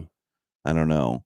But I like the idea. I think you try something, see how it works. They tried it with Volleyball Day. Outrageous success. Yeah. I mean, give it a go. See what happens. And that's where I give Trev Alberts credit. He's not afraid to try something different. If there's a big idea that someone has and it makes sense, he'll give it a go. Oh yeah. I mean, you've been around him long enough. I have as well. And I like how he's I like the angle of how he's going, because if you do want to get some support from, again, the diehards of season ticket holders that don't ever want to see a volleyball match at any point in the season leave that building, I think that's a good way of selling it. Because I don't see how you wouldn't want to have everybody involved and give the students, even if it's not 80, 90% of the season, they get a couple of games where they're right down there on the floor and they're being a part of it. I think it's a win-win, and you get more people who haven't had a chance to maybe go that just can't. That's a tough ticket. It is a tough ticket. It really is a tough ticket. So I think it's a win. Yeah, as long as the season ticket holders get their seats in similar spots as to what they would have in the Bob, then I don't know. I don't see why there would be any complaints. You get more people involved, more fans. Look, there will be more parents who can bring their kids to watch the game, get them to fall in love with the team. I don't see the drawback. Speaking of which, huge tip of the cap to the Omaha Supernovas last night. Did you guys see the scenes from? I wasn't at the game. Pretty incredible. Over 11,000 in attendance last night. They lost to Atlanta in 5 sets, but that was cool to see. Basically everything from my Facebook feed, Instagram feed, Twitter was people taking pictures as they were at the game. And you mentioned getting the young fans involved. It looked like there were so many young kids, future volleyball players that were having a blast. And I'm not surprised that they were able to pull this off. Gary and I talked about this throughout the week. They've done so many things the right way. The one thing that I've noticed from day one of that announcement is their presence in the community. I mean, they're everywhere. And that was so cool. It was awesome to see the city, and I'm not surprised by this, but to see the city sort of kind of reciprocate that response, reciprocate that type of appreciation with showing up for them. Let's see how it sustains. Is it going to be 11? Yeah, is it going to be 11,000 every night? I mean, that's a tough ask, but that's really cool. And even with the loss, it was exciting. Man, what a cool venue. I was watching some of like the videos that they were showing when they would close out a set, and just the overall presentation of it too, with the lights and everything. Class. It absolutely is. That was awesome. That is really, really cool to see. So hats off to them. Hey, D-Pick, come on, man. D-Pick in the stream says that I may have had my wildest take ever. Have you heard my what is it? Not pizza buffet. Pizza buffet. What's the place of the chicken? The Pizza Ranch? Yeah, Pizza Ranch. Have you heard my take about Pizza Ranch, that I think their chicken is overrated?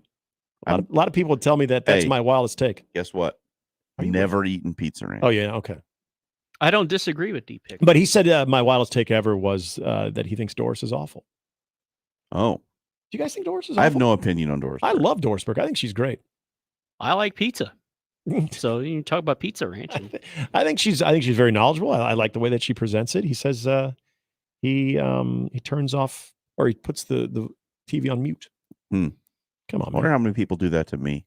Oh, I know a lot of people do that to me. I've just accepted it. Like Nebraska, not for everyone.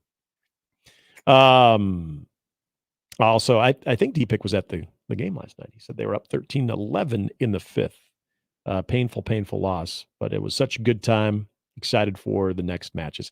Yeah, I think that everyone that walked away from that, I think they showed up because they wanted to see what it was all about. I think everybody, from what I was reading last night, walked away blown away. Well, you ask them, did you have fun? Yeah. All right, come back. If you have fun, you're going to come back. That's right. That's cool. Next game, we'll have the Vingerslinger. Oh, well, they have like the. I don't know this, but that'd be great. The Gatling gun that shoots out T-shirts too. I mean, if you don't have that anymore, Supernovas need a fan section called the Black Hole. Nice. They do. Oh, come on, we're going with the space theme. You don't need Antonio Pearson, the Raiders, to show up and start hitting you up with. I'm okay with that. Lawsuits. If they pay for a ticket, they can show up. I don't know. Maybe Jason Derulo got something to say about that. Does he live in L.A.? I think he lives in L.A. They all live. I know they're in Vegas now. I don't know. It's not lost on me, but okay. But yeah, great night. Congrats to the Omaha Supernovas. Just that entire organization. I know they lost last night, but as far as pulling that off and putting on what seemed to be one hell of a show, that is awesome. Awesome. All right, we're going to get back to the big story from yesterday, and that is Jim Harbaugh is now with the LA Chargers. Jimmy Harbs. Will he have the same type of success? And you pointed to this, John, that roster, the pressure that could be on Jim Harbaugh right out of the gate. Can he pick up from where he left off when he was in the NFL? We'll discuss coming up.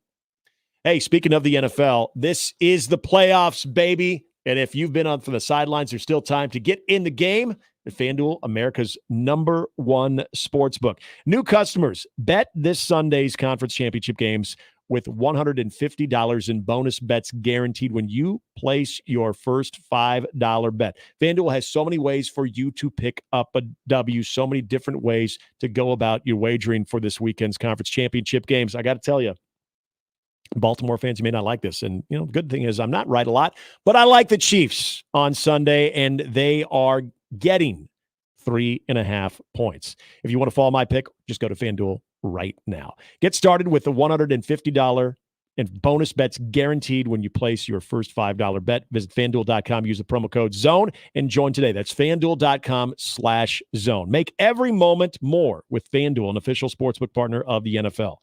21 plus and present in Iowa. First online, real money wager only. $10 first deposit required. Bonus issued as non-withdrawable bonus bets that expires 7 days after receipt. Restrictions apply. See terms at sportsbook.fanduel.com. Gambling problem? Call 1-800-BETS-OFF. Gary Sharp, Nick Handley, and Jimmy Chavez. Mornings with Sharp and Handley. Weekdays 6 to 10 on 1620 The Zone and 1620thezone.com. Previously on Unsportsmanlike Conduct. Do you think the top part of a mermaid also tastes like fish, or would it actually be red meat? I think it kind of blends toward the waist, like in the middle, you get like a nice cut of both. Wouldn't the top half of the mermaid be white meat? No, are people white meat? No, we're red meat, John. The breasts! breasts! Oh, those. Unsportsmanlike Conduct with John Bishop and Josh Peterson. Weekdays 2 to 6 on 1620 The Zone. Your Omaha area forecast from the Godfather's Pizza Weather Center and KETV Newswatch 7 on 1620 The Zone. Another damp and foggy morning Thursday with a dense fog advisory remaining in effect till noon. Still got to watch out for isolated slick spots during the morning drive. Better visibility in the afternoon with any spotty showers mainly east of the metro. Cloudy and cool with highs in the mid-30s. I'm meteorologist Sean Everson from KETV Newswatch 7. 1620 The Zone. Traffic. From the Zoom Drain Time-Saving Traffic Center into the 7 o'clock hour here on this Thursday. No accidents or slow-moving traffic to report at this time, but there is a fog moving in, and it will especially impact travel on I-80. If you will be on that interstate later this morning, do be aware of that and drive cautiously. And just watch out for those slick areas on those residential and secondary streets as that snow and ice starts to melt away. This time-saving traffic is brought to you by Sol's Jewelry and Loan. So with Sol's Jewelry and Loan dealing with designer bags, what is another option that our clients have if they don't want to actually sell their item? If you're looking to borrow some money, you don't necessarily want to get rid of it. We can hold on to it for safekeeping until you're ready to come pick it back up. You can find pizza anywhere. But when you want pizza pie piled high with more toppings, that's when you come to my place, Godfather's Pizza. For a limited time, get your hands on 2 of my large one-topping pizzas. Pick pepperoni, beef, black olives, you choose. All this food for only $30. Feed your whole mob without breaking the bank. Hey, it's an offer you can't refuse. Godfather's Pizza. Do it.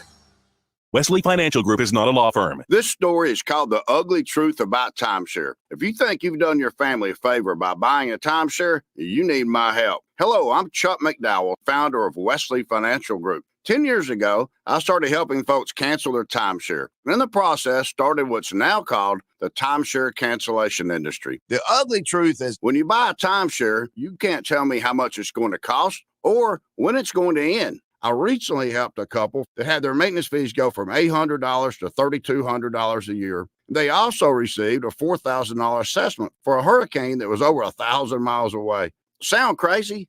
The crazy thing is this never ends. Call my office now. If we take you as a client, I guarantee we'll cancel your timeshare or you'll pay nothing. Call for your free information kit. Call 800-462-3333. That's 800-462-3333. 800-462-3333. Sean Callahan breaks down Nebraska's recruiting class after early signing period tonight at Holy Ghost Church on 52nd and Q. Doors open at 5, program starts at 7, and it's only $10 for adults, $5 for children. Sponsored by Mama's Pizza and Beer City.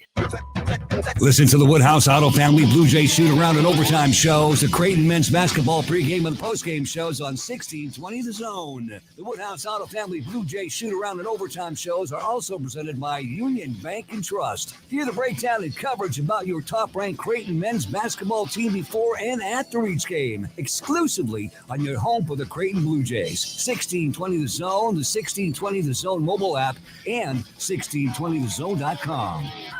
If you're hiring, it can feel like you're trying to find a needle in a haystack. You can hope the right person comes along, or you can just use ZipRecruiter. And now you can try it for free at ZipRecruiter.com/radio. In fact, ZipRecruiter has helped a lot of business owners find their needle in a haystack, like Marco, president of operations at Telly Tires and Auto Centers. Because Telly Tires has grown a lot in the last few years, Marco needed to hire everyone from a receptionist to a store manager to a head mechanic. ZipRecruiter helps me find all the right people, even the most difficult jobs to fill. ZipRecruiter helps me keep my business running. Take it from Marco and millions of other businesses who've used ZipRecruiter. ZipRecruiter can help you find the needle in the haystack. See why 4 out of 5 employers who post a job on ZipRecruiter get a quality candidate within the first day. And right now, you can try ZipRecruiter for free. That's right, free at ZipRecruiter.com/radio. That's ZipRecruiter.com/RADIO. ZipRecruiter.com/radio. ZipRecruiter, the smartest way to hire. Roofing, siding, and gutters. Make the right call with the rooferees at John Higgins Weather Guard. Now back to mornings with Sharp and Handley on 1620 The Zone.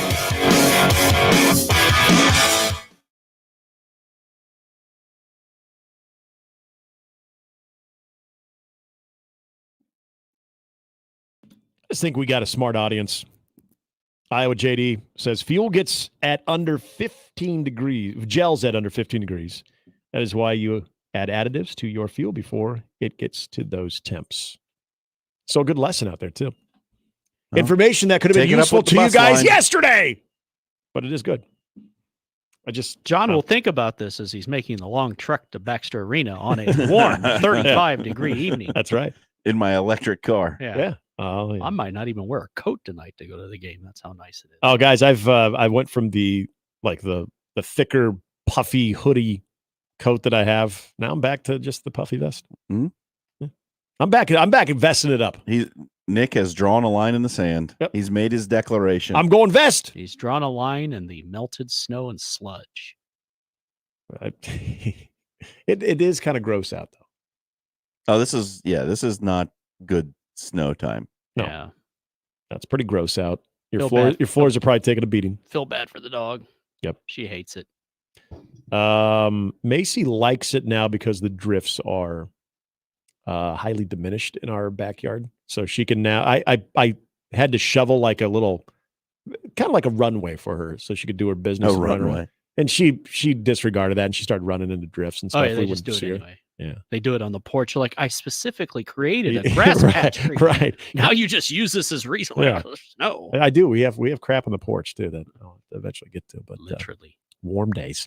All right. So speaking of crap on the porch, no, I'm just kidding. That's not Jim Harbaugh. Yeah. Jim Harbaugh. No, that's mean. Come on, guys. Jim Harbaugh crapped on Michigan. We'll tell you why. Yeah, there you go. Announced on Wednesday. The big news yesterday was that the LA Chargers and Jim Harbaugh have agreed to terms. Jim Harbaugh to become their next head coach. So I know this was a lot of immediate reaction when it came to the college part of it. Well, probably depending on which market you live in. I think on the East Coast, West Coast, bigger markets, this is more of kind of the NFL impact of it. Places like here and other sort of college-driven markets, it was more of the Michigan impact on this one. I do want to start in the NFL side of this, though.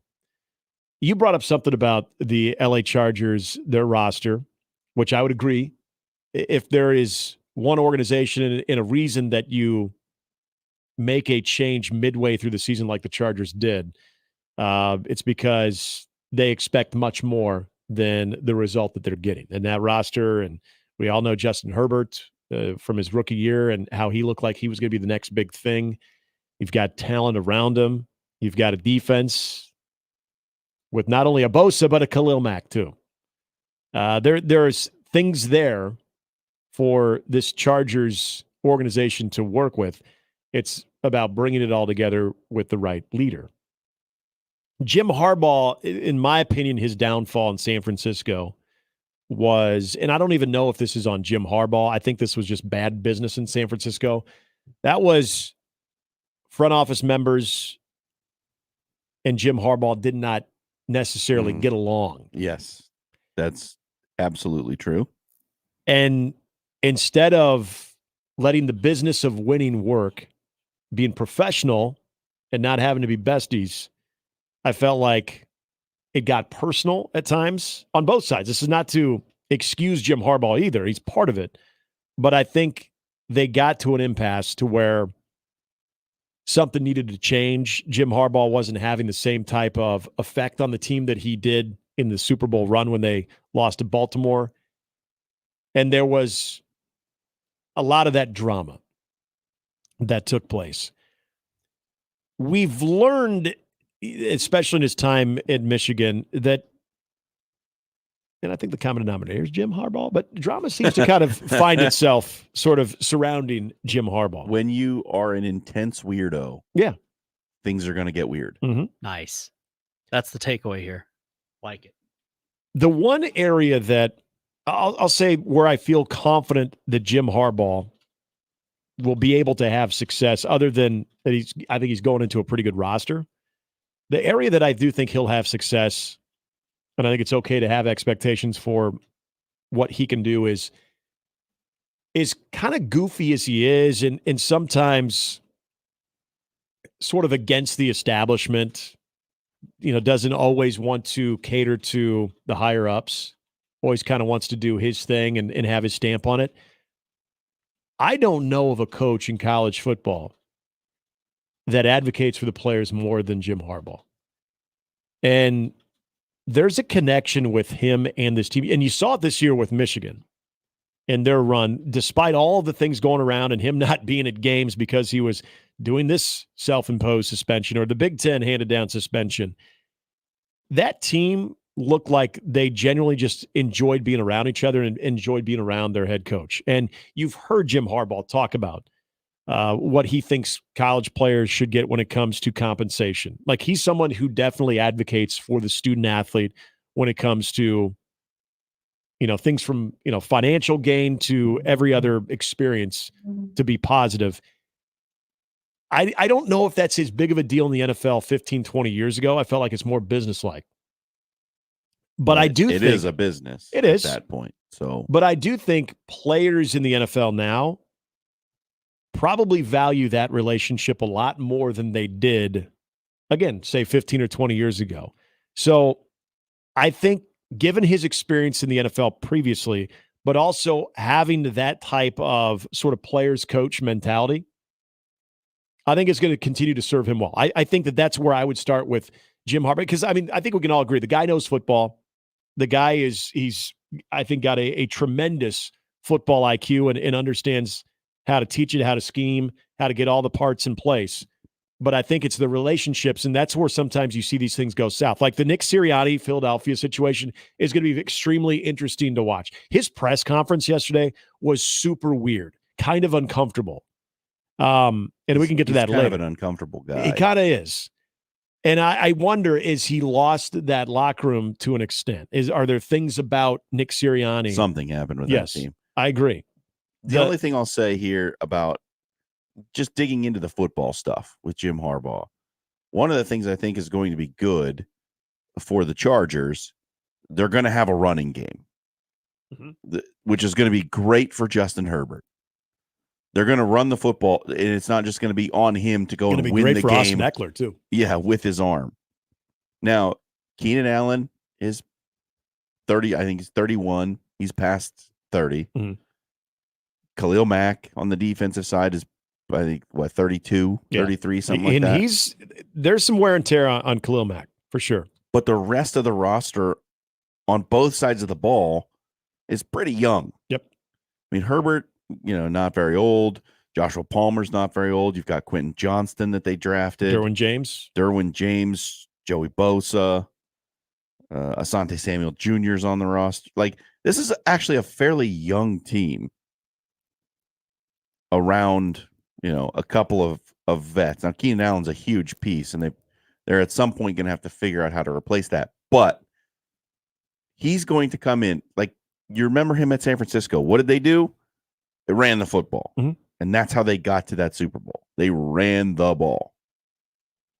And there was the surge of Colin Kaepernick and the type of quarterback that he had. But his most dangerous plays were when he was carrying the football. Right. And you're not going to be asking Justin Herbert to be a part of your running game. That's just not how it's going to be. But I don't think that that's something that Jim Harbaugh is only pigeonholed into. I mean, if you look at what J.J. McCarthy was able to do, he could run when need be, but that wasn't his first priority. Herbert can run when he needs to. Yeah. And that's the thing. You're not going to use Justin Herbert the way that you use Colin Kaepernick, because Justin Herbert's a better passer, not as good of a runner as Colin Kaepernick. Colin Kaepernick didn't throw the ball as well as Justin Herbert, but could run the football. And this is kind of maybe goes back to Jim Harbaugh, I think, being in sync with the quarterbacks, is he tries to bolster their strengths. And I think when you have a quarterback that is highly athletic like Justin Herbert, that has a tremendous arm, that you cater around that. I've talked about this before when it comes to development, and this kind of went back to the Glenn Thomas hire at Nebraska. Well, I think it's a really fascinating pairing with Dylan Raiola, because you've got a quarterback in Dylan Raiola who probably thinks more along the lines of an NFL quarterback, more so than any other true freshman in college football, because that's just been his life. So you've got a guy who's coming off of the Pittsburgh Steelers, not necessarily as the quarterback coach, but was a quarterback coach with Matt Ryan, but has also been a quarterback coach in college football, can have those types of discussions where you don't have to really change your vocabulary, because you know the guy that you're talking to is going to get that. And so you're able to sort of really have a good connection there. I think that's what Jim Harbaugh has been able to do with quarterbacks as well, is I think he is able to find that strength. He's able to use and lean on that strength and try to mask that weakness on how he develops them. Developing at the NFL level and at the college level are completely different. It's more collaboration. And I think Jim Harbaugh is shown that he can collaborate very well with his quarterbacks by, and this kind of goes back to the advocating part of it, John, is he listens to them.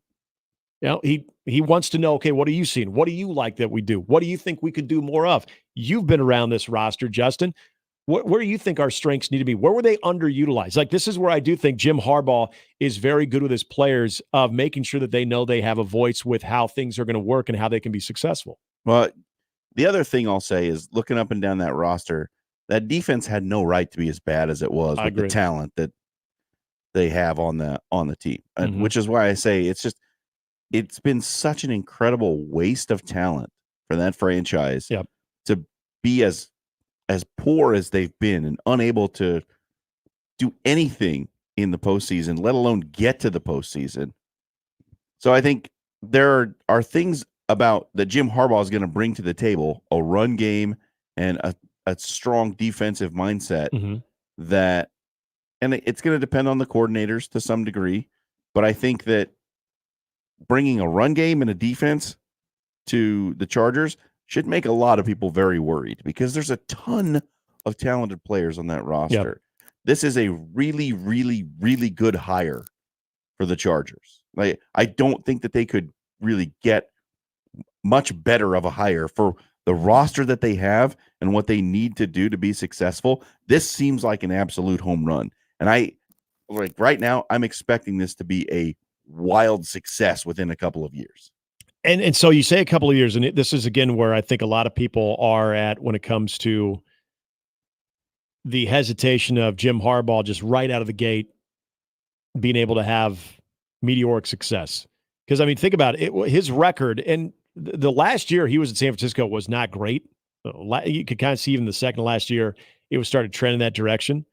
But being with San Francisco from 2011 to 2014, he was 44-19-1. Yeah, how were they with Jim Tomsula as the head coach? Yeah. Old steak brain himself. It's a good call. Joey said it best when he saw Jim Tomsula on the TV the other day on Saturday. They were showing an old game between the Packers and 49ers. He goes, the 49ers had a homeless guy on the sideline? It's like, actually, that's not a lie. Yeah, Joey. He was at one time homeless. Yeah. Jim Tomsula. That did happen. Would you believe he was at one point the head coach? Yep, he was. I loved it when Jim Tomsula was the head coach. I just like when he spoke. The jokes they just wrote themselves. They did, man. There is the AFC West part of this conversation that, and Gary and I kind of talked about this as we saw, all signs pointing to Jim Harbaugh going to the Chargers. Think about the coaches now in that division. Now, Antonio Pierce is probably more of the, all right, we'll find out more, because he was kind of a good story as he took over on an interim basis. But the three main coaches now, between Harbaugh, Sean Payton, and Andy Reid, like, it's wild. I mean, Sean Payton, I do want to see. He fired Russell Wilson. Yeah, I do want to see what he can do when they get whoever they're going to have to run their offense. But Sean Payton, there's an ego there. There's pride there. He's not going to go out that way. Andy Reid and the Chiefs, look, they got their own things that they're playing for this week. But when the season comes to a wrap and all of a sudden, it's going to happen, there's going to be it's a big market, a lot of attention on LA and Jim Harbaugh. They're going to take that personally. And then you got Vegas, Antonio Pierce, like I said, kind of the forgotten one. Vegas feels like they got their guy. Like there's going to be some pretty good coaching dynamics going on in the AFC West. But what I would say is I'm with you on the roster. I think Jim Harbaugh is perfect for this particular organization. But given the resistance there in Kansas City, you can still make the playoffs without winning the division, as we know. But at what point can LA go into a season as a favorite to win the division? Because the Kansas City part of it, as we've just been reminded, where it looked like they were kind of having sort of a clunky season, they find themselves once again in the AFC Championship game. I know Kansas City's got Patrick Mahomes, and I know their defense has played really well. Overall, I'll take the Chargers roster. It's younger. It's more talented overall. The difference is Patrick Mahomes. Like, of course, you'll take Patrick Mahomes at quarterback over Kelce. everybody. And Travis Kelce. Sure. But that roster for the Chargers is insanely talented. They have so underperformed what they were capable of. Going into this season with the wide receiver woes that the Chiefs had, the Chargers probably should have been favored to win the division if they weren't. I can't remember. But there were national guys predicting the Chargers to win the Super Bowl this year. Yeah. National media were projecting the Chargers to be Super Bowl champions. They didn't make the playoffs. You're not wrong there. There are things that stand out about Kansas City's overall hierarchy. Yeah, they're coaching number one. Between Andy Reid, many of you know how I feel about Matt Nagy. I feel like losing Eric Bieniemy was kind of a big loss. There are actually people in Chief circles, though, that were okay with Eric Bieniemy moving on. But now when it comes down to Andy Reid and then Matt Nagy as your next line of defense, I lived through the Matt Nagy years in Chicago. They weren't, other than 18, they weren't great. But yeah, I mean, you've got two of the best at the position when it comes to tight end and quarterback in Kansas City. Defensively, they're stout. Do they have as much like frontline talent as LA? I don't know. Like Khalil Mack, like 4 years ago, I would say, yeah, maybe I like that with LA and their defense. Khalil Mack now, the dude's beat up.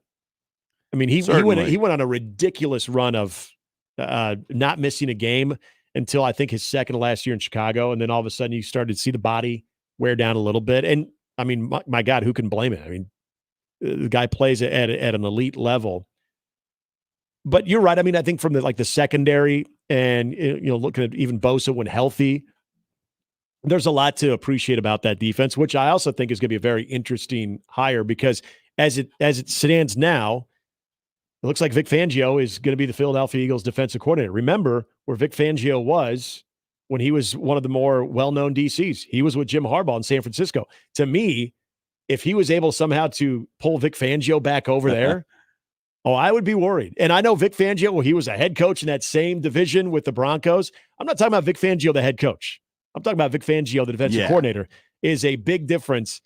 That's one that I do wonder if, because it hasn't been made official yet that Fangio is going to be with the Eagles, but it sounds like that's what's going to happen. Man, if I'm Jim Harbaugh, I'm like, hey, you sure? You sure you want to go there? We could use you. Because that would be, I think that would be huge for the Chargers on top of the addition of Jim Harbaugh as your head coach to bring in Vic Fangio. But again, it looks like he's going to be going to the Eagles. I mean, it's probably going to be a complete staff overhaul. I would doubt that they're going to keep Kellen Moore as the OC. Mm-hmm. What relationship does Jim Harbaugh have with Kellen Moore? Probably none. So it's probably going to be a clean house. Jim Harbaugh wanted some roster control of some kind, I would imagine, sort of like a de facto GM kind of role. We know that was the sticking point with Minnesota. Right. The reason he didn't go is because he wasn't going to get roster control. So you would think that if he didn't take a job where he wasn't going to have it, he wouldn't take a job this time. Yeah. He wasn't going to have it. So I think it'll be interesting. I haven't heard any names mentioned for who could be his coordinators. I mean, the news just broke yesterday. There hasn't really a lot of time to speculate. But Fangio's an interesting name, especially since he's already been, tied to another team. Right. I mean, it sounds like the Eagles are going to hire him. I mean, that was trending last night. Just had not been made official yet, but I would think that would be something that Jim Harbaugh would want to look into. I don't know how their relationship ended. I'm not really sure about that, but man, he is a hell of a coordinator. We're going to take a quick break, come back real fast, and then we've got Kyle Peterson. We're going to talk a little college baseball and also that news yesterday of Overland Park being the new home for the College Baseball Hall Makes of Fame. total sense. Oh, totally. What does Omaha have maybe in the works to commemorate the great college baseball game? Hall of Honor. Yeah. And, of course, practices start tomorrow for college baseball, folks. That is right. We are less than a month away. 4 Fridays from now, there'll be baseball being played at the collegiate level. We'll talk to KP here in just a moment. It's 1620 The Zone. Mornings with Sharp and Handley returns in minutes on 1620 The Zone. Big names, big games. We've got them all. 1620 The Zone. Hi, everybody. Kent Pavelka here with why I chose Everlevel Concrete Repair for my driveway. They do it all. They fix cracks, lift sunken slabs, protect the finished product from deterioration, and all at a fraction of the price of replacement. It's not a Band-Aid like other repair methods. Everlevel's products are designed to last, which is why they've been voted Best of Omaha again this year. Better yet, it all comes with a transferable warranty. Protect your concrete before winter. Call Everlevel today for your free inspection. Everlevel. They make your driveway Everlevel. Level up. Host is roasting every morning. Host is roasting every day. Put your coffee department in good hands with Host Coffee Service, providing direct delivery and loaned coffee equipment with service programs. If you're ready to change to a better coffee provider, it's time for Host Coffee. Omaha's best coffee since 1972. Host Coffee is always roasting something good for you. The Zone Hotline is powered by 42 Degrees, The Source, by your mom's house. Did you know that radon is the #1 cause of lung cancer for non-smokers and that our region has some of the highest levels in the country? Radon Defense Midwest can test and fix your home. Visit radonradio.com for an exclusive offer for 1620 The Zone listeners. That's radonradio.com. Prescriptions require an online consultation with a healthcare provider who will determine if appropriate. Restrictions apply. See website for details and important safety information. Subscription required. Price varies based on product and subscription plan. If you're having problems in the bedroom, talking about it is the last thing you want to do. Same goes for hair loss, anxiety, or even depression. That's where HIMS comes in.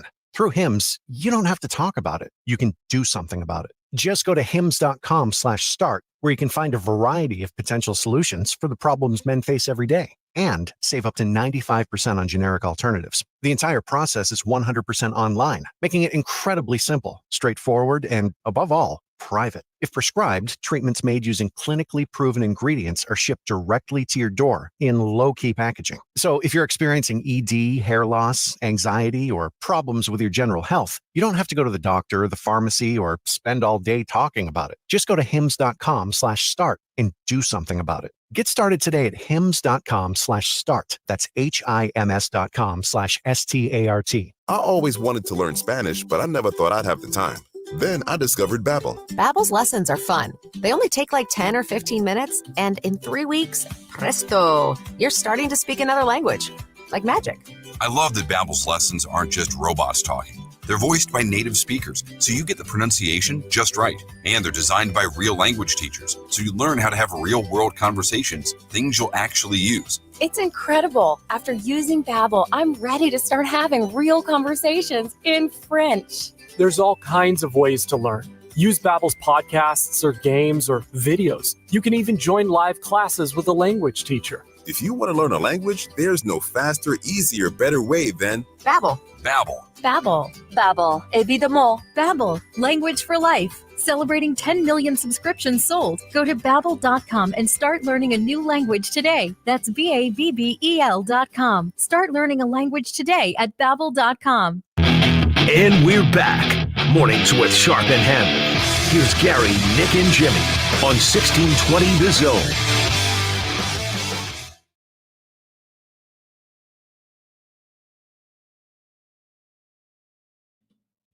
I want to go to the Equitable Bank inbox here before we get to KP. He's going to join us here on the other side of the break. This is from Our good friend Terry, he says, and this is back to the Caitlin Clark, Iowa versus Nebraska conversation. Would it be fun if Nebraska played token defense, i.e. no layups, but let her score, but clamp down on everyone else? Could one outscore 5?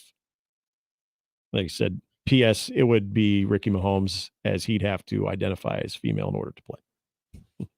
Well, you're around. You cover a lot of the women's game too. Mm-hmm. Could 5 Huskers outplay Caitlin Clark? It's like, all right, we shut everyone else out. If you're just gonna allow Caitlin Clark to cook, we're gonna say we're not gonna guard you. You're gonna lose that game. Yeah. I have a feeling. It's an interesting She's thought in probably theory. gonna get but 50. Yeah, the overall execution of that, I don't know. At some point, are you gonna be able to shut out the rest of the team? That's a tough ask, but I love the idea. All right, when we come back, some college baseball conversation. We catch up with ESPN and Omaha native Kyle Peterson. He joins us next. Mornings with Sharp and Handley on 1620 The Zone and 1620thezone.com. Live from the Host Coffee Studio, this is 1620 The Zone. 1620 The Zone. Traffic. From the Zoom Drain Time-Saving Traffic Center. About halfway through the 7 o'clock hour here, we've got some heavier traffic dodge eastbound between 168th and 144th, as well as JFK northbound between Q and I-80. There will be some fog and slick areas throughout the metro this morning. Please be safe and drive cautiously and wear those seatbelts. I'm Peter Krenzer.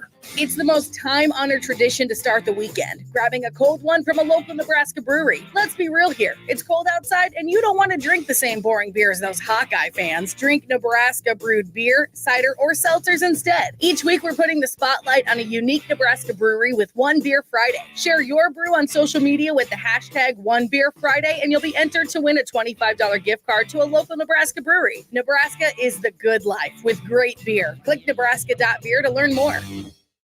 Make the right call. John Higgins Weather Guard for the roofery. When it's time to replace or repair storm damage, make the right call. John Higgins Weather Guard, the local, trusted, and proven choice. No one has installed more Da Vinci roofs, and there's a reason why John Higgins Weather Guard is the nation's leader. Community member, community supporter. Make the right call. John Higgins Weather Guard for the roofery.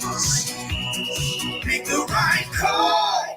Don't settle for normal when you deserve to feel exceptional. At Mentality Men's Health, we've consulted over 23,000 men who were told their testosterone levels were, quote, normal, despite feeling anything but. Remember, normal ranges can be as varied as the difference between an 18-year-old and a 90-year-old man. If fatigue, weight gain, or a lost drive have become your new normal, stop. Go to our website, schedule an appointment with Mentality today for a second opinion that could change your life. Join the thousands of men who found their true normal with us. Schedule in Omaha at lowtusa.com. That's lowtusa.com. The Blackstone Meatball is where casual charm meets culinary excellence. Our diverse menu offers comforting pastas, fresh salads, hearty sandwiches, and of course, meatballs. Elevate your experience with a craft cocktail or a glass of wine from our well-curated selection. Whether it's a laid-back lunch, a cozy date night, or a catered celebration, the Blackstone Meatball promises upscale flavors in a casual, welcome setting. Visit us at one of our 2 locations, the Blackstone District or just west of Village Point on 180th and Dodge, or visit theblackstonemeatball.com. Rock and Roll Hall of Famers, the Doobie Brothers, Tom Johnston, Michael McDonald, Pat Simmons, and John McPhee. The 2024 tour with very special guest Steve Winwood. Live in Omaha. This is going to be one incredible night. The Doobie Brothers with Steve Winwood. Performing at CHI Health Center August 27th. Get tickets this Friday at 10 a.m. at livenation.com. The Doobie Brothers, the 2024 tour. With very special guest Steve Winwood. Performing at CHI Health Center August 27th. The Doobie Brothers. Playing the biggest hits. Get tickets this Friday at 10 a.m. For more, visit thedoobiebrothers.com. Tickets for less. Best seats, best prices, no service fees. Shop ticketsforless.com. KOZN Bellevue, Omaha, Council Bluffs. This is 1620 The Zone. And we're back. Mornings with Sharp and Handley. Here's Gary, Nick, and Jimmy on 1620 The Zone.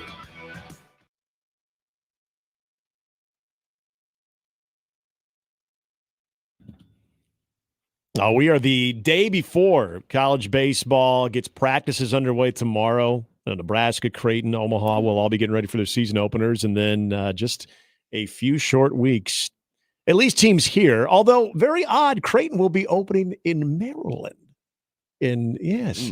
Interesting. It's not Arizona or Texas or Florida, but it is always a good time, especially as we're starting to warm up a little bit to start thinking about baseball. But some interesting news yesterday, as we're excited to be talking to Kyle Peterson of ESPN, joining us here on the 42 Degree Hotline. How are you, KP?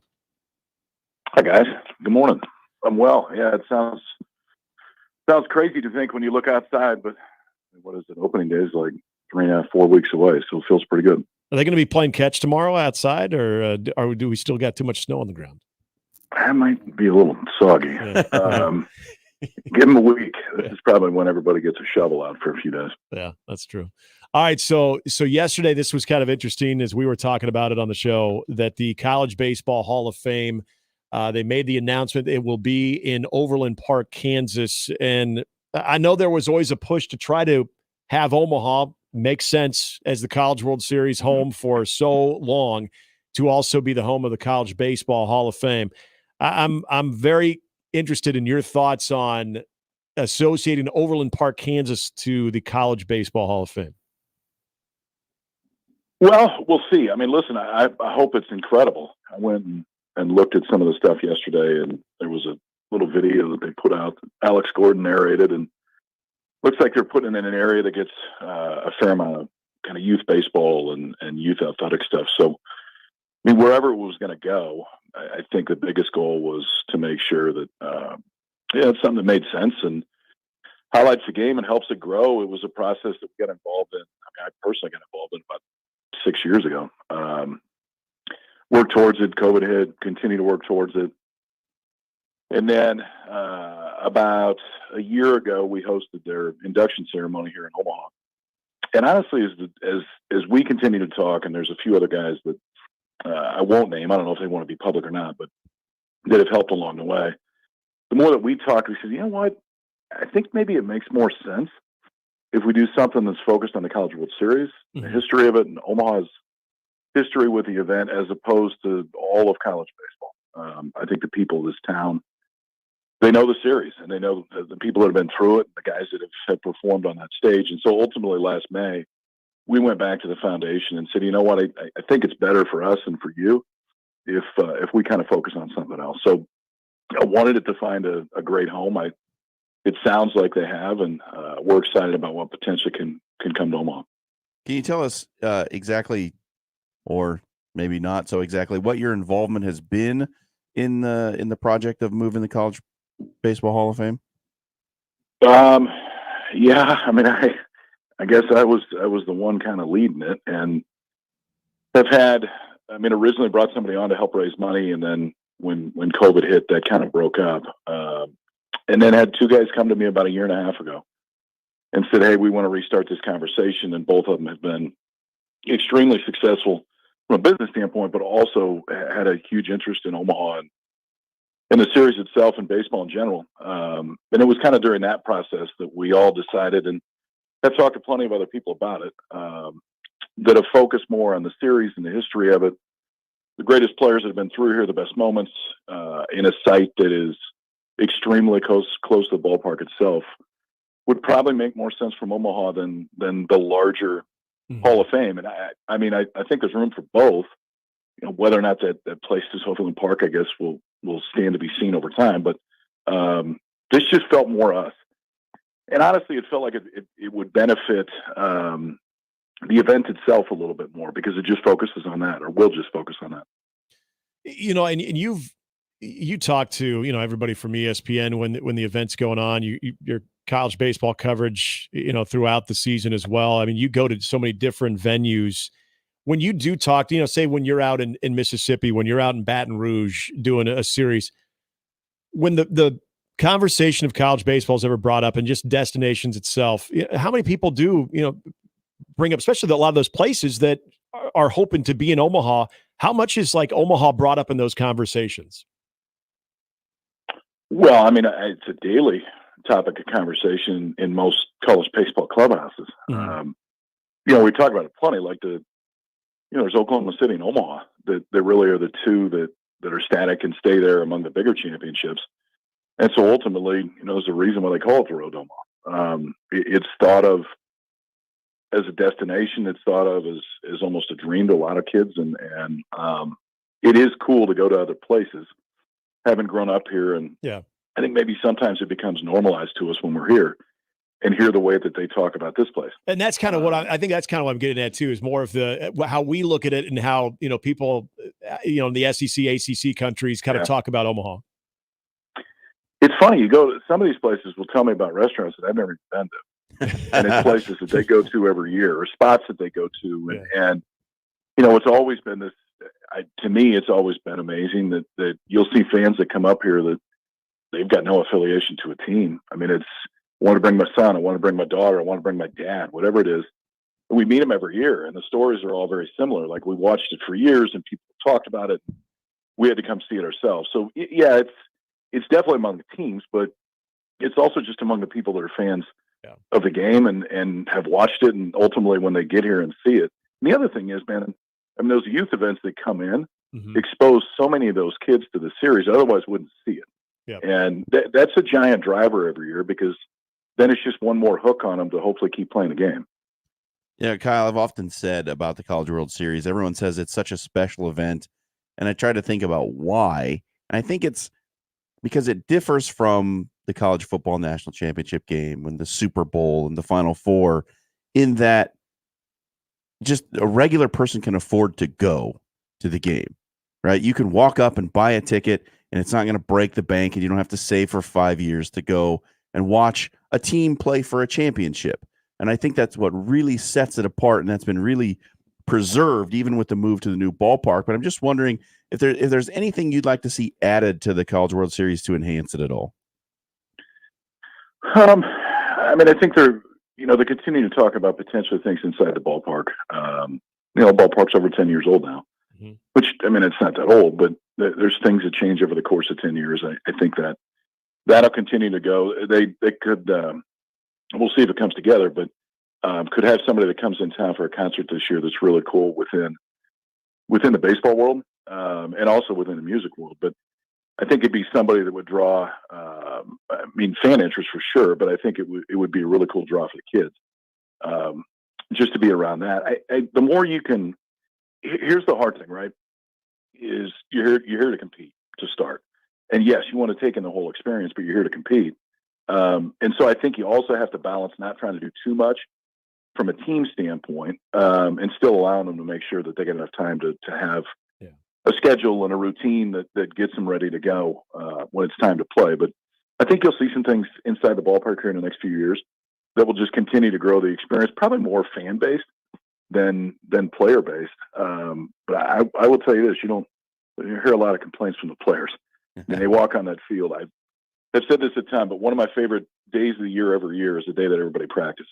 Yeah. Because you see some of these kids walk on this field that they've dreamed about being on for a long time. And those first moments are pretty cool. Talking to Kyle Peterson, ESPN, here on 1620 The Zone. So, KP, kind of getting back to this, potential project in Omaha in the College World Series. And I know there's just certain things you probably can't detail us in on, but when you think of what needs to be commemorated, what needs to have a lot of attention paid to when it comes to something like that, when you're paying tribute and paying homage to the College World Series, is it the moments like, I always think of the Warren Morris walk-off home run. Is it those great games? Is it the great coaches?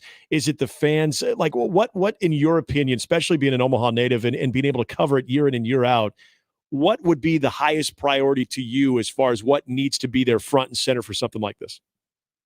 Well, I think the answer is yes. Yeah. The Right. moments are the ones that we remember the most. The players are some of the greatest players that have ever played the game. The coaches are the greatest coaches that have ever coached the game. The fan experience and to highlight some of the fan bases around the country that we all get to know here in Omaha. But ultimately, if you haven't followed the college game closely, you may not know well enough, and also create a space that can be utilized by the community too for events that can double as that becomes a cool spot if you're going to have, whatever it might be, whether it's a larger business meeting or a Christmas party or whatever else. So to have something that really, if you don't know anything about the College World Series and you spend a half hour, 45 minutes in there, you walk out of there going, man, I got to come back and go. Yeah. I have to see what happens in this town during that time of year. And that's the overarching goal, is to tell a story as quickly as we can, but to do it with those that have impacted this, and honestly have a really big Omaha tilt to it. Because like you talked about earlier, I mean, yes, it is here, but it's been here almost 75 years. And the growth of this event is due in large part to the town itself and the people that have been committed to it. Could you ever envision a situation where it leaves the series? No, I hope not. I mean, I no, not now, but we've seen plenty of things change over time. I think that it's so ingrained here from an athletic department standpoint, from a fan standpoint, that I'd be surprised if it would ever leave. What is there, 9 or 10 years left, I think, in the current deal. So thankfully there's still some runway to figure out, but I'm sure those conversations will happen. I mean, Lord knows they happened last time. So, and I think that's why you got to make sure that you're continuing to do things that make it more appealing every year. And we hope that this is just one of those things that adds to it. And, in the sake of all this, which I think sounds exciting, it seems very appropriate too, to have more of a College World Series type of tribute, however that looks, and you being obviously a driving force behind this. Is there any type of timetable that you guys are kind of kicking around right now, or is this still kind of in the beginning stages of it? No, it's beyond beginning stages. I mean, I think we've engaged a few other people to help us from a consultant standpoint that'll help kind of on the fundraising side. And then on the marketing side, we've got plenty of stuff pulled together. We have a location identified. So I would think, we're getting back together, I think, next Tuesday again, to really kick it off and get going. So I think the backbone of it is ready to go. Yeah. I thought it was important just to get it out there to say, hey, we do have something coming. It's pretty cool. Yeah. Ideally, we'll launch it, sometime in the next few months. There'll be a fundraise component to it, and then in a perfect world, you're under construction to some extent by the end of the year. Well, that's really cool. That's we'll look forward to hearing more. I just wanted to talk about the current state of college baseball. Who you got this year, Kyle? Oh, good Lord. You're way too early, top 25. Yeah. Kyle Peterson's way too early, top 25. No, it's great to piss off fan base. Yes, do it. That's always. I think you got to beat Wake. Yep. They hit the portal really hard again, but they also return a lot of dudes. I mean, they lost some. They lost 3 or 4 really good arms, but they get a few of them back. The rotation is going to be about as good or as good as anybody in the country. The Chase Burns transferring over from Tennessee was huge. I mean, you get a guy that throws 100 that's going to plug into the rotation. Yeah. That's probably going to be a top 10, top 15 overall guy. And Wake is really, and we saw it last year, that fan base has really bought into what they're doing. And they've got, it wasn't a flash, hey, they're going to be pretty good. They built a program right now, and they've got a ton of support behind them. So I got to pick one. I mean, they're the number 1 team in the country preseason, so it's not like we're going out on a limb here. But if I was taking one, it would be Wake. And in your role in what you do in calling games too, I've talked to you many times. I don't know of anybody who advocates for the game more than you do. It's interesting. You talk about transfers and, having some of these NIL deals that we've heard about in some of those teams, especially in the SEC. Everything from even getting more assistant coaches paid, kind of to John's question, but more broad college baseball as far as where the game is now. Do you feel like programs and coaches, it's in a good place, but everyone's adjusting the way they should to keep this thing rolling and to keep it at the level that we continue to see it grow to?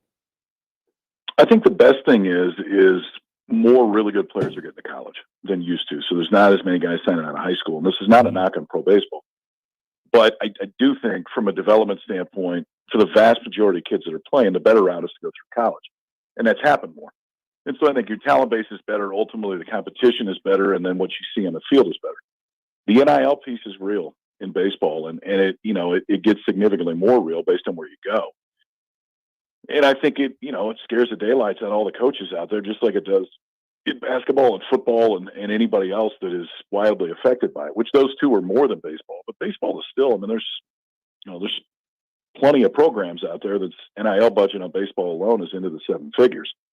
And a few years ago, that was unfathomable. Mm-hmm. Now it's regular at some places. So I hope that gets regulated, normalized, I don't know, whatever you want to call it. And I'd be all for like one transfer. You get one, that's fine. But beyond that, it gets a little bit, because if everybody is working on a free agency basis every year, I think it gets a little bit tough. Kids should have the freedom to get paid, and I think kids should have the freedom to go once. But after that, I think there needs to be some accountability to it too.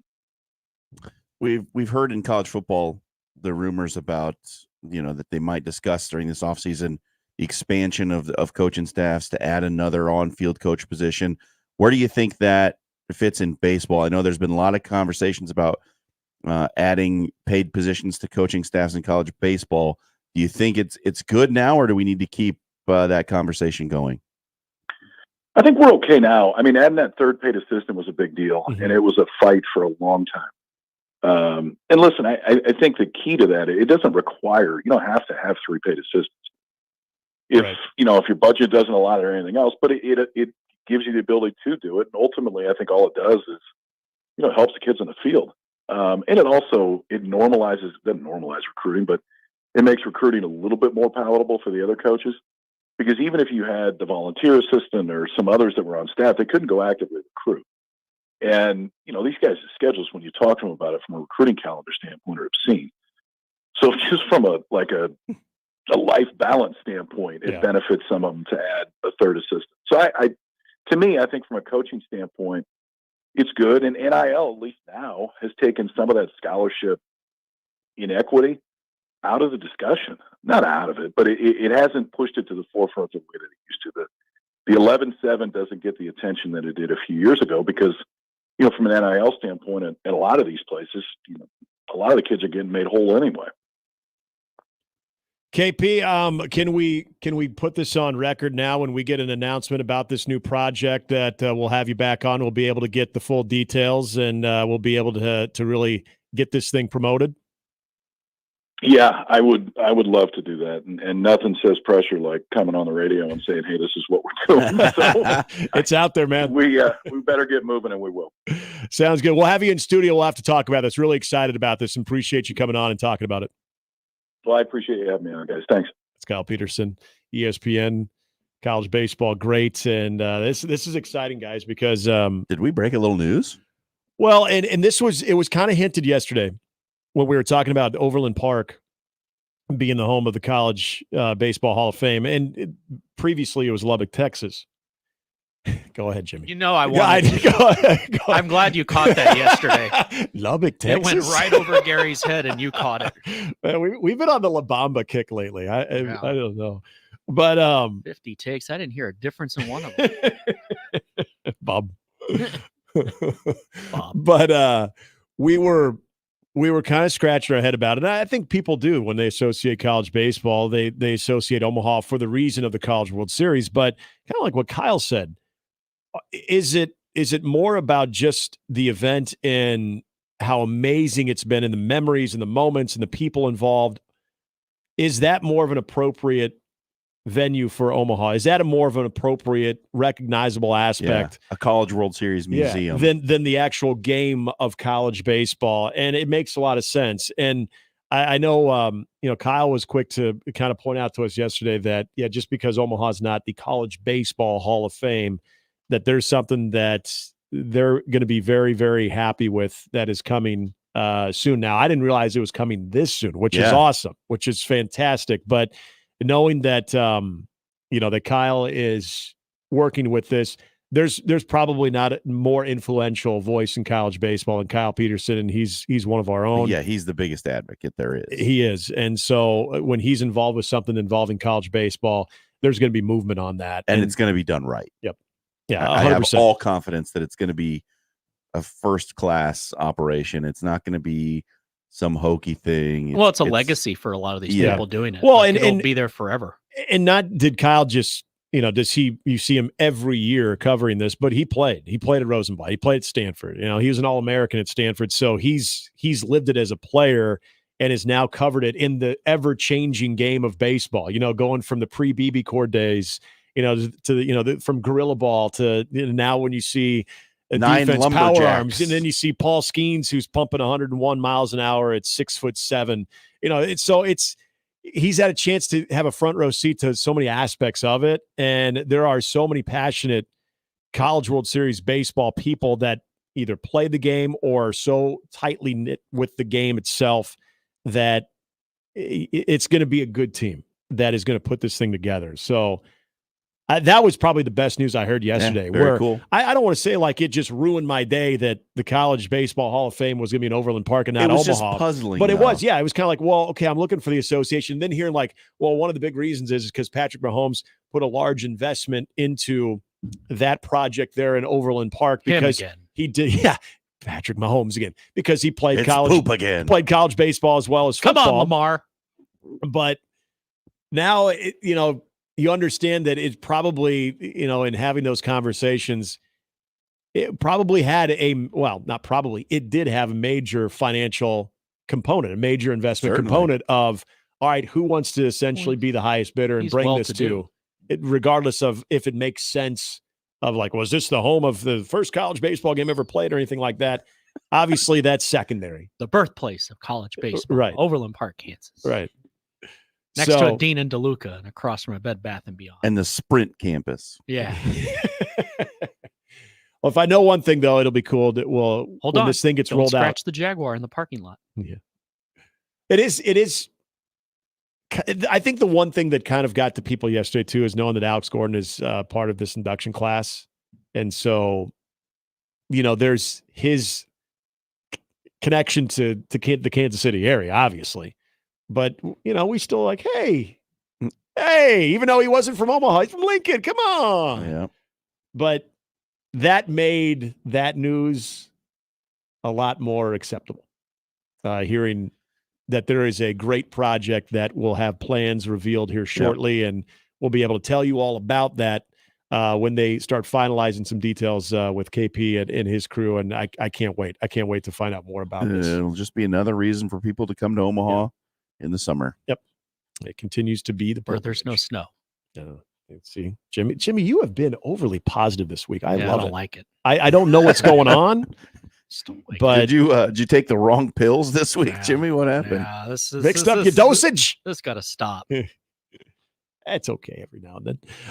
Speaking of Mr. Positivity, I'll get back to it. John, I'll wear black tonight. You know what? I'm curious. I'm curious what kind of mood our next guest is going to be in, because Steve Sipple was in Hawaii last week for the Polynesian Bowl. He comes back. I mean, it's warmer than he left it in Nebraska, but is Sip, is he jet lagged? I'm just going to stay there. Is he back to Central Time Zone? Cover the Huskers from Honolulu. And he got to see the Polynesian Bowl. We'll get Sip's thoughts on that. Get his thoughts on some basketball. Bum. Can you imagine that? Oh, I have a feeling Sip had a really good time. It wouldn't have shocked me if he decided to buy stick a motorcycle and sleep in a bungalow. I feel like we have him pegged. Want to get his thoughts on what he saw out there, and really had a chance to talk to a lot of interesting people when it comes to the sport of football, not just future Huskers that we'll get into, but also get his thoughts on Nebraska hoops as well. As Sip joins us right after this. Gary Sharp, Nick Handley, and Jimmy Chavez. Mornings with Sharp and Handley. Weekdays 6 to 10 on 1620 The Zone. 1620thezone.com.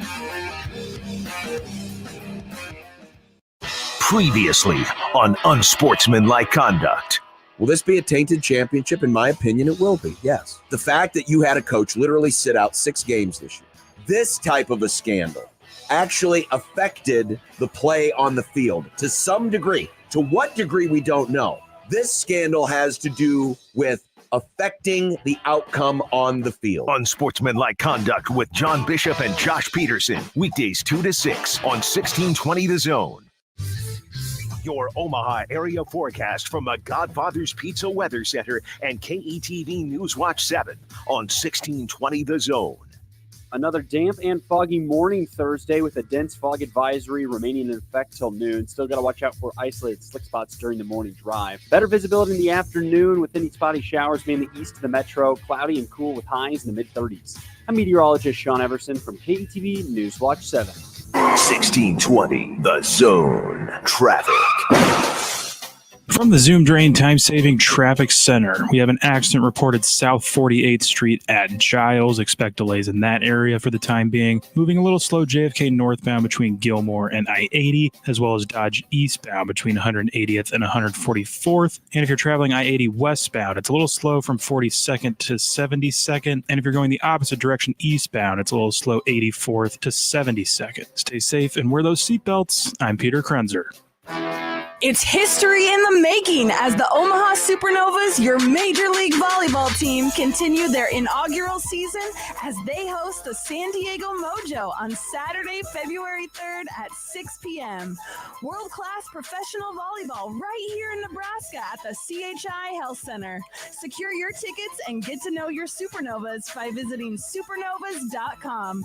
That's supernovas.com. It's time to make good on those New Year's fitness resolutions by becoming a member at Croc Center Omaha. We've got a full range of fitness activities, free weights, Zumba classes, an indoor water park, pickleball courts, and much more. And right now is the perfect time to join. Sign up before the end of February and you can start your membership for just $1. Plus, we'll waive the registration fee. The Croc Center is just moments away from the Kennedy Freeway and Q Street. Go to omahacroc.org for more information. That's omahakroc.org. The GOAT is coming to Kansas City. Sporting KC will host Inter Miami and Lionel Messi, the greatest of all time, at the loudest stadium in the world. See Johnny Russell, Alan Polito, and the rest of your hometown team take on Messi, Luis Suarez, and more at GEHA Field at Arrowhead Stadium on Saturday, April 13th. It's the soccer capital of America versus the greatest of all time. Get your tickets while you still can at sportingkc.com. Equitable Bank. We take banking personally. EquitableOnline.com. This is a sale so hot, Standard Heating and Air can only do it once a year. Right now, buy a Carrier air conditioner from Standard Heating and Air and get a free furnace. Now, that's a hot deal. The way we do the things we do. Carrier, turn to the experts. Save now during the Start Something New sales event happening now at Woodhouse Chrysler Dodge Jeep Ram. Get up to $13,000 off MSRP on the 2024 Ram 1500 Bighorn and Laramie, or choose 3.9% APR for 72 months. From work to play, our lineup of trucks offers advanced towing and hauling capabilities, plus a cabin with plenty of space for your crew and traveling essentials. Ram 1500 is the most luxurious and technologically advanced Ram 1500 ever, based on standards and available features offered. Get started today at WoodhouseCDJRBellevue.com or WoodhouseChryslerJeepDodge.com to find your next vehicle. Serving you since 1991. This is Woodhouse. With approved credit. Tax, title, license extra. Woodhouse discount of $5,500. Manufacturer incentive of $4,500. Lease loyalty bonus cash of $3,000. When financed from Chrysler Capital. $299 doc fee due at signing. Stock number C240142. Offer expires 1/31/24. See dealer for details. Looking for a new pipe or premium THC flower? Go to any 42 Degrees location and pick from the largest selection of quality glass pipes and premium THC flower. With buy one, get one 50% off sale, there isn't a better time to stop in and talk with our knowledgeable, friendly, and professional staff. 10 convenient locations and buy one, get one 50% off sale. Why shop anywhere else? 42 Degrees. Buy your mom's house. Cards issued by Sutton Bank and Celtic Bank, members FDIC. Terms and conditions apply. Are you the decision maker in your company? Do you want more control over your business spending? Meet Ramp, the only corporate card and spend management platform designed to save you time and money. Ramp offers unlimited corporate cards with spend controls you can customize to stop wasteful spending before it happens. Ramp makes expense reports a breeze by automatically collecting receipts and matching them to the right transaction. You'll close your books in hours instead of days. Ramp allows you to see all of your company spend in one place, so you can make quick, informed decisions about your business finances. Plus, Ramp will share insights based on your spending to help you cut costs. Over 15,000 businesses have added up to 5% to their bottom line with Ramp. You can be one of them. If you're a decision maker, adding Ramp could be one of the best decisions you've ever made. And now get $250 when you join Ramp. Just go to ramp.com/sports. Ramp.com/sports. RAMP.com/sports. Now Becca Mornings with Sharp and Handley on 1620 The Zone.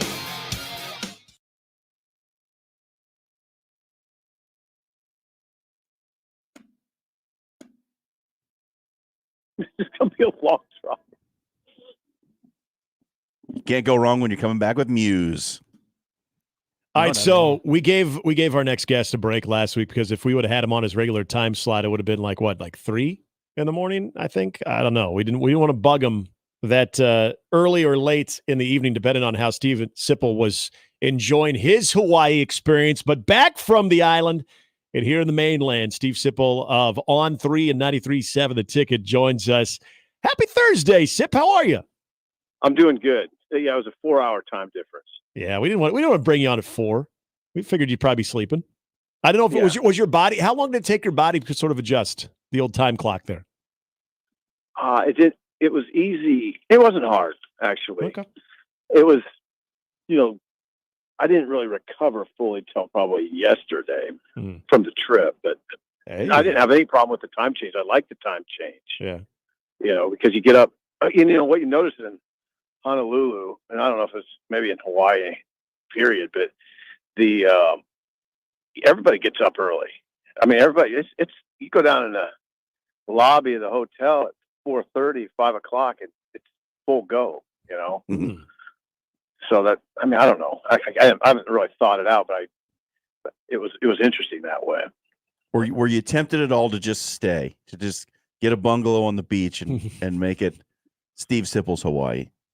What do you think? That flight home was probably an absolute pain in the ass. It was. Every day is 80 and the low is 65 every single day of the year. It's ridiculously nice. So you're saying we actually could have had you on at 4:30 in the morning last week? I'm saying people were up. I'm not saying I was. Okay. That's fair. You got to take it a lot last week too. And I want to get into, I know you talked to Tagovailoa's, you talked to a lot of different people that were either involved in the Polynesian Bowl, but also obviously talking to the 3 that are going to be going to Nebraska as well. Overall, just the experience itself, though, watching practices, watching the game, what did you kind of just draw from that entire Polynesian Bowl experience? Well, a lot. The bowl was loaded with talent. There was 13 5-star players in the game. And if I were a Nebraska fan, I would feel really good. If you just were a Nebraska fan who happened upon, I guess you could, if you're in Hawaii, just go to those practices and attend the game. You'd feel really good. That's what I would say. Of course, you feel good about Dylan Raiola. It feels like you don't even need to cover that ground. It's pretty self-evident.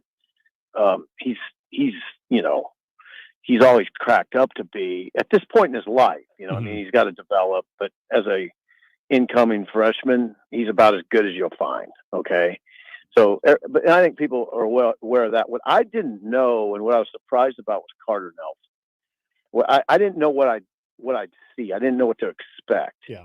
And what I saw, it far exceeded what I expected. He was one of the better players on that team. It was Mike Zimmer's team. He was, and again, these are talent. There was a lot of talent there, and he was absolutely. He and Dylan Raiola were 2 of the best. Well, of course, Dylan was, but Carter was one of the better players on the team. And I've been saying it. I really don't mind saying it after seeing him for 3 or 4 days.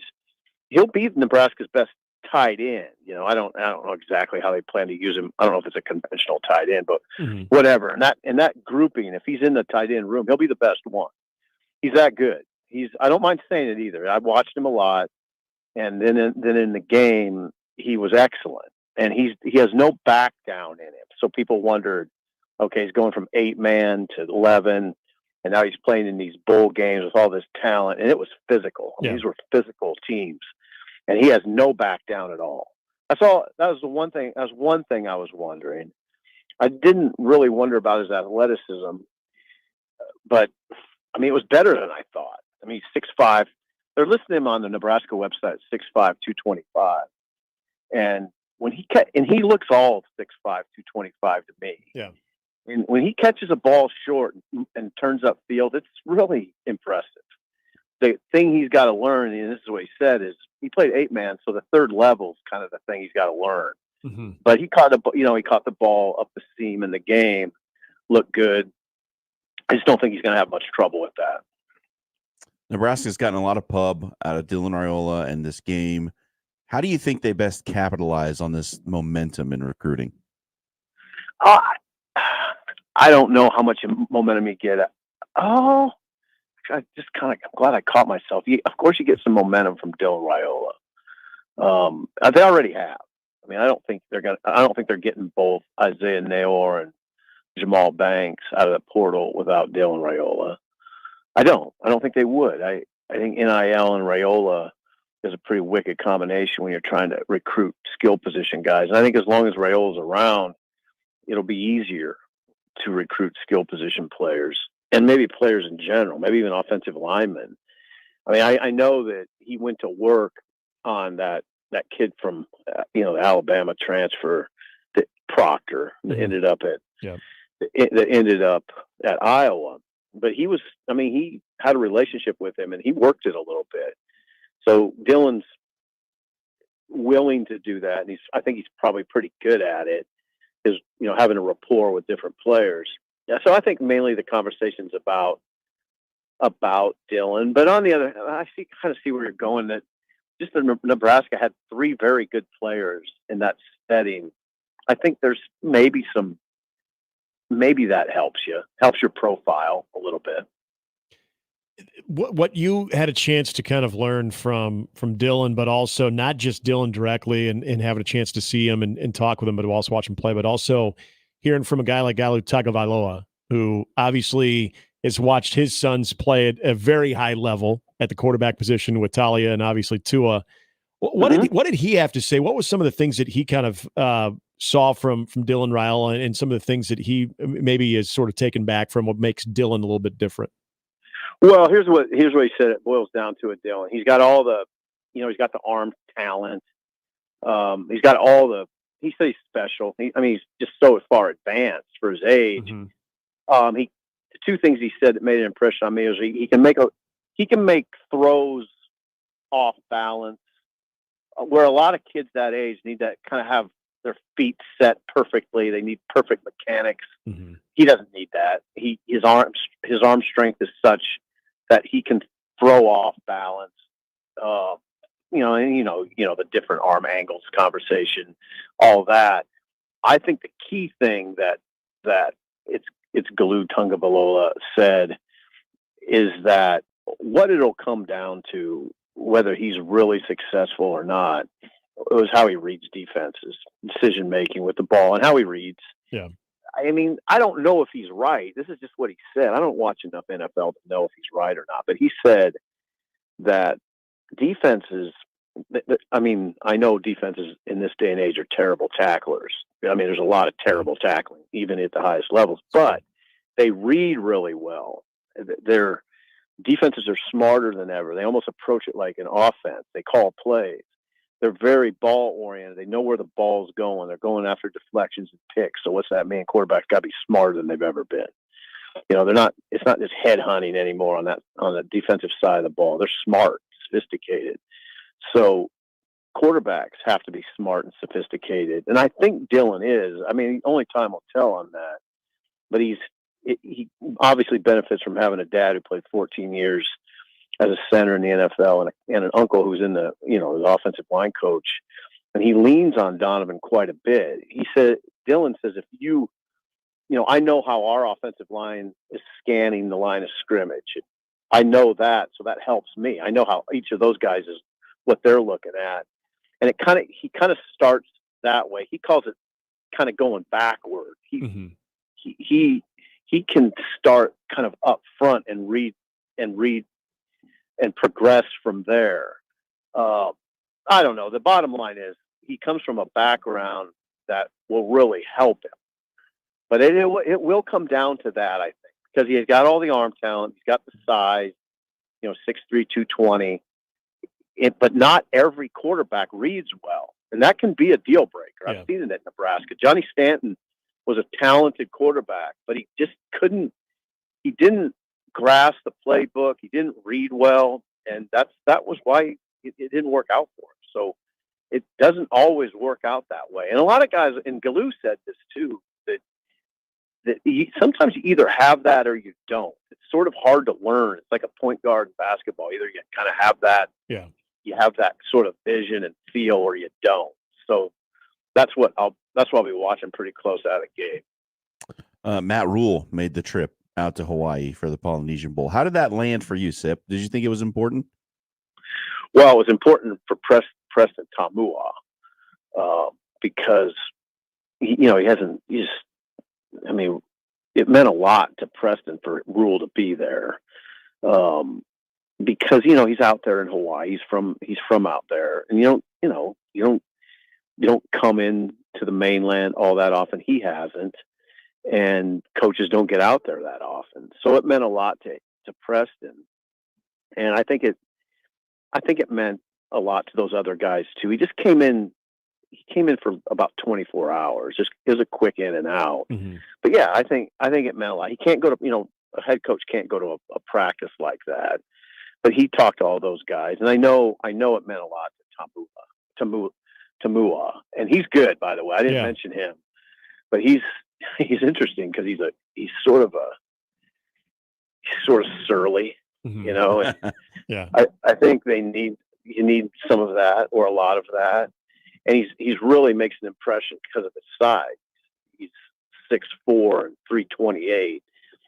Now he looks just like a pure guard to me, but he says the coaches tell him that he's a guard with the feet of a tackle. I think he'll end up being inside.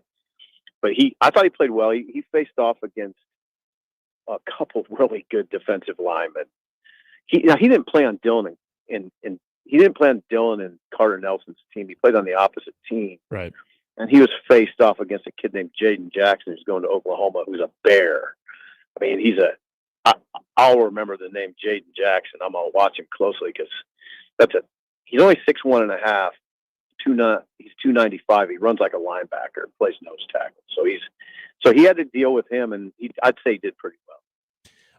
Sip, I know, based on this conversation, and you wrote this earlier in the week too, for someone that doesn't get fully dialed in as far as the excitement level to spring ball, that has taken on a different tone. Was it because of last week? Is it because of what you've seen just in the offseason with trying to improve this roster? What has got your intrigue heightened now here on spring ball for Nebraska?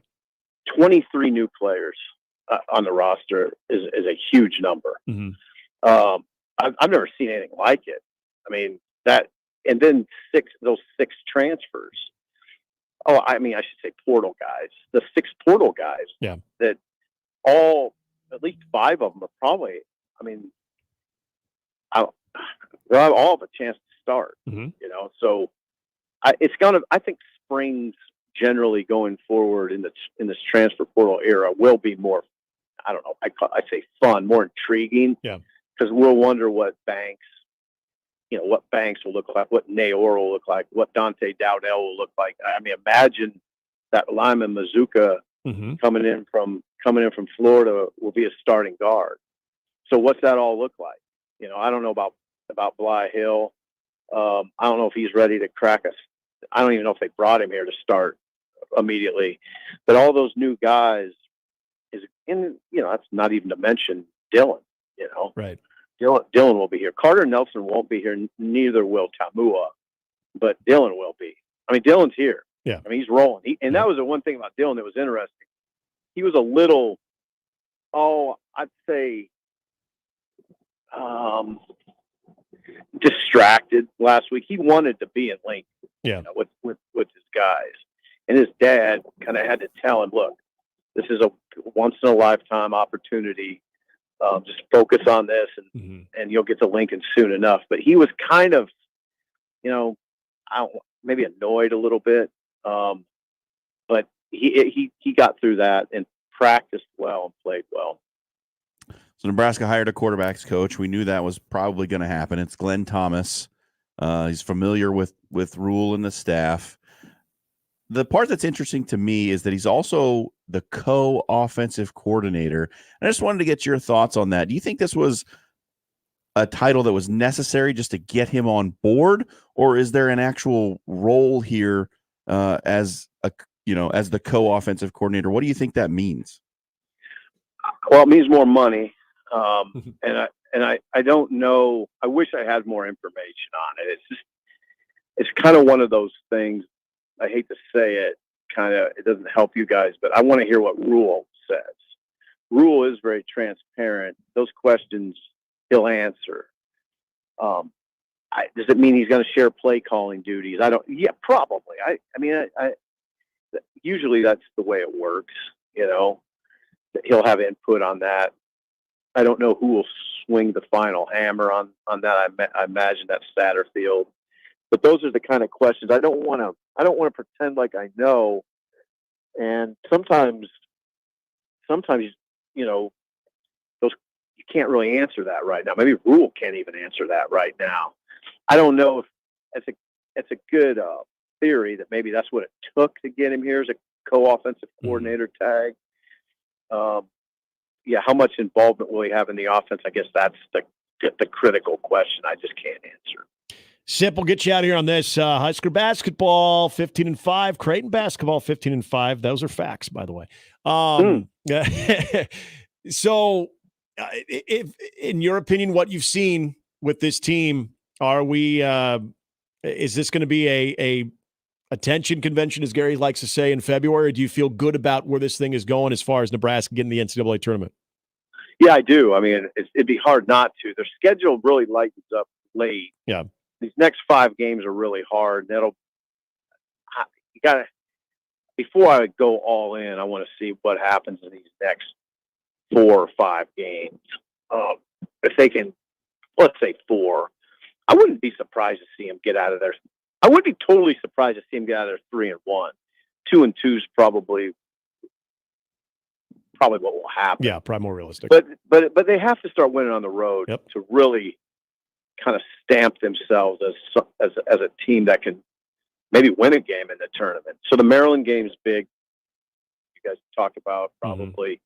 That's a great win for Maryland going on the road. Maryland is such a good-looking team physically, and with an 11 a.m. tip-off, you just wonder what's the energy like, really on both sides. But I think Nebraska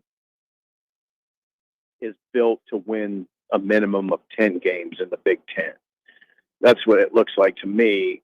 You got to get Gary back in it. But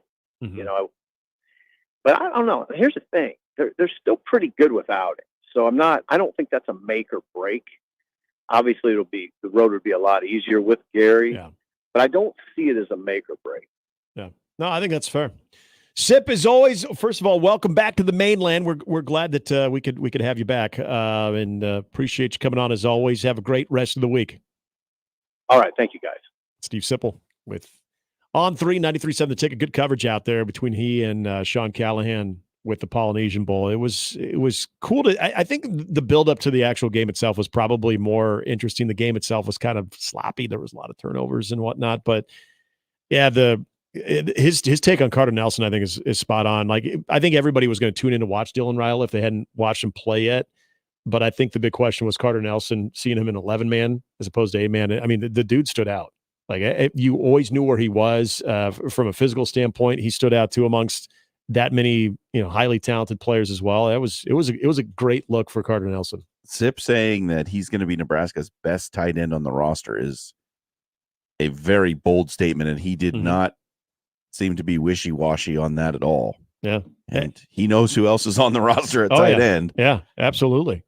We are going to be talking about not only Jim Harbaugh to the NFL, but also the NFC Championship game between the Detroit Lions. Yes, the Detroit Lions the San Francisco 49ers. Angelique Shingalis from the Detroit News will be joining us in just a little bit. A little more Husker and Creighton hoops talk as well. And don't forget, we got Brian Edwards before we get out of here. All still ahead on 1620 The Zone.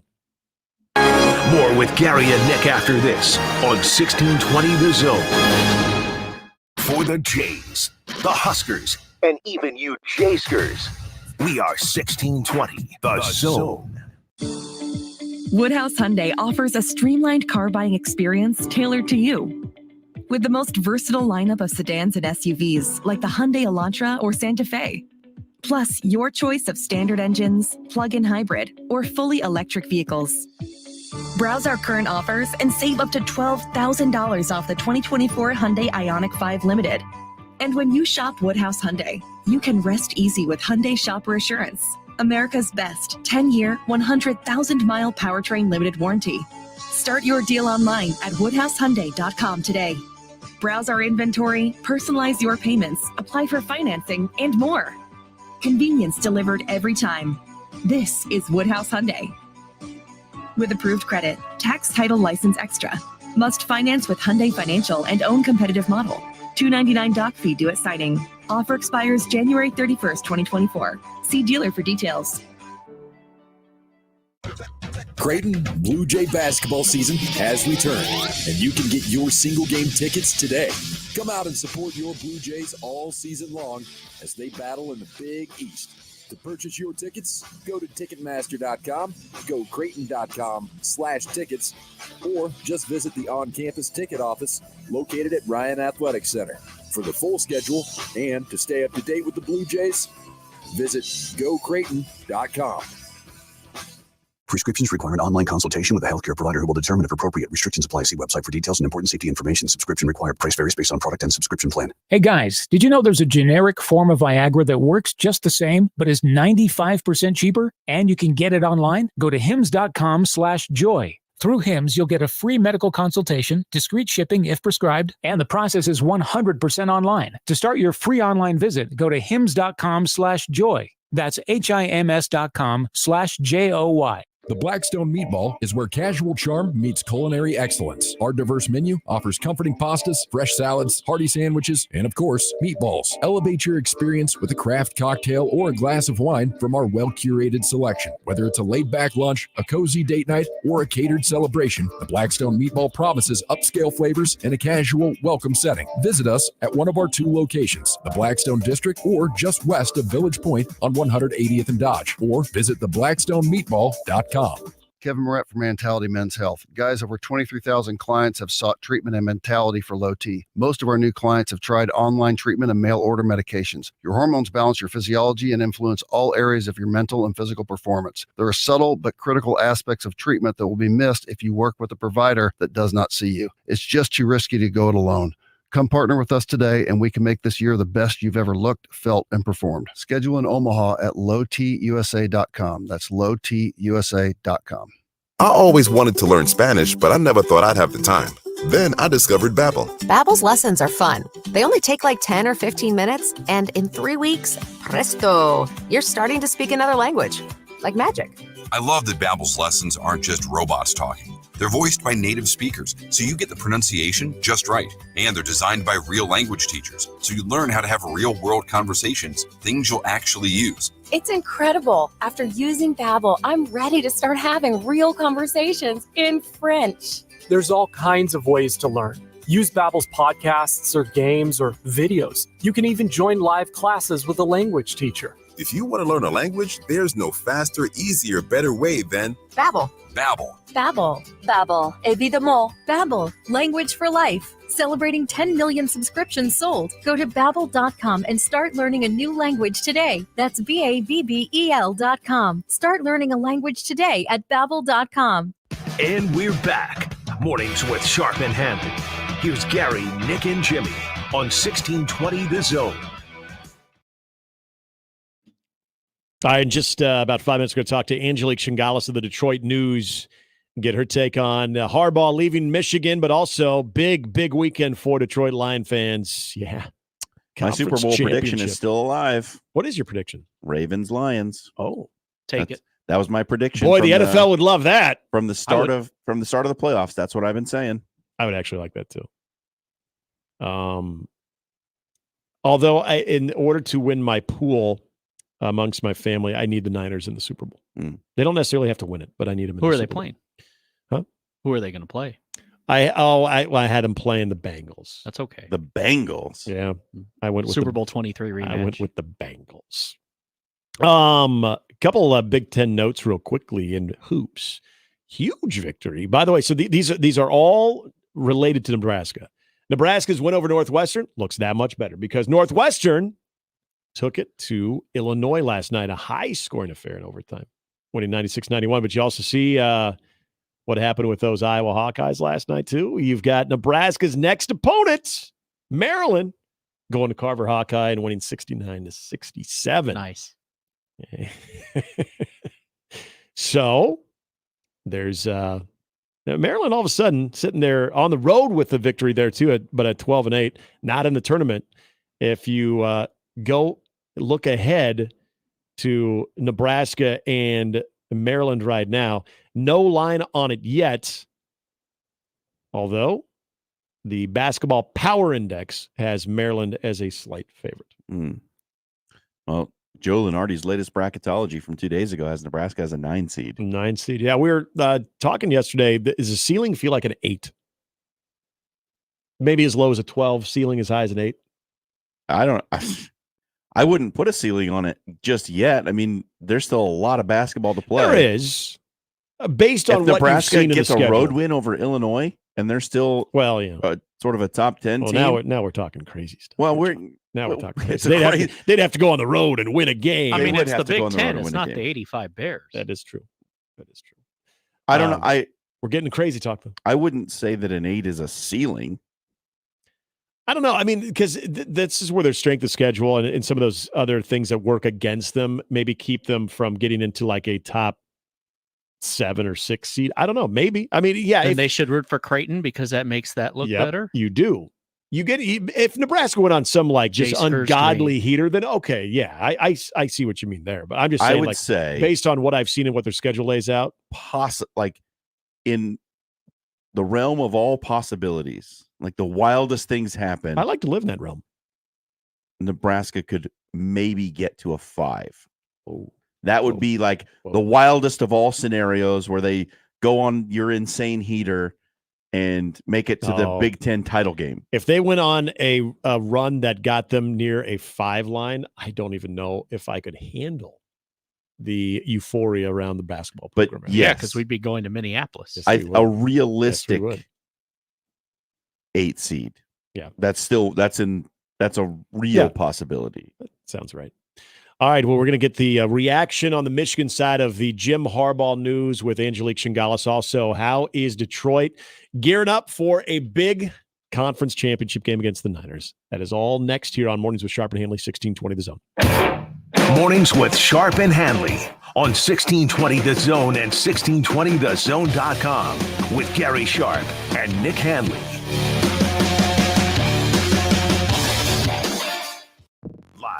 From the Host Coffee Studio, this is 1620 The Zone. 1620 The Zone. Traffic. From the Zoom Drain Time-Saving Traffic Center. Getting close to the 9 o'clock hour here. That earlier accident at 62nd and Dodge westbound still being taken care of. And there is a vehicle fire reported I-80 westbound just after 84th. That has the left lane blocked. Please proceed with caution in both of those areas. Have a great rest of your Thursday, everybody. Stay safe and wear those seatbelts. I'm Peter Krenzer. This time-saving traffic was brought to you by Zoom Drain. Zoom Drain's highly trained team of experts and our fleet of well-equipped service trucks are dedicated to providing solutions for homeowners, plumbing contractors, mechanical contractors, and business owners across many industries. Contact Zoom Drain anytime by logging on to zoomdrain.com. If you've been watching the NFL playoffs from the sidelines, there's still time to get in the game with FanDuel, America's #1 sports book. New customers bet this Sunday's conference championship games with $150 in bonus bets guaranteed when you place your first $5 bet. FanDuel has so many ways to pick up a W, whether we're talking Niners, Lions, or Chiefs, Ravens. You've got also anytime scores. Love the prop of the plus 150 anytime score for one David Montgomery. That and much more. Visit FanDuel.com. Use the promo code ZONE. That's FanDuel.com/zone. Make every moment more with FanDuel, an official sportsbook partner of the NFL. 21 plus and present in Iowa. First online real money wager only. $10 first deposit required. Bonus issued as non-withdrawable bonus bets that expires 7 days after receipt. Restrictions apply. See terms at sportsbook.fanduel.com. Gambling problem? Call 1-800-BETS-OFF. The Zone Hotline is powered by 42 Degrees. The Source. By your mom's house. Save the date and bring your appetite. The 4 days of Shrimp Fest at Shuck's Fish House starts Sunday, January 28th with 7 different flavors of shrimp to choose from for only $5 a dozen. 3 Omaha locations. Get the skinny on their shrimp at shucksfishhouse.com. Sean Callahan breaks down Nebraska's recruiting class after early signing period tonight at Holy Ghost Church on 52nd and Q. Doors open at 5, program starts at 7, and it's only $10 for adults, $5 for children. Sponsored by Mama's Pizza and Beer City. One of the great traditions in all of college basketball, the Creighton versus Cancer Pinkout game. Saturday coverage between the Blue Jays and the DePaul Blue Demons begins at 4 p.m. Tip-off is at 6. Saturday on 1620 The Zone and 1019 The Keg. Tickets for less. Best seats, best prices, no service fees. Shop ticketsforless.com. KOZN Bellevue, Omaha, Council Bluffs. This is 1620 The Zone. And we're back. Mornings with Sharp and Handley. Here's Gary, Nick, and Jimmy on 1620 The Zone.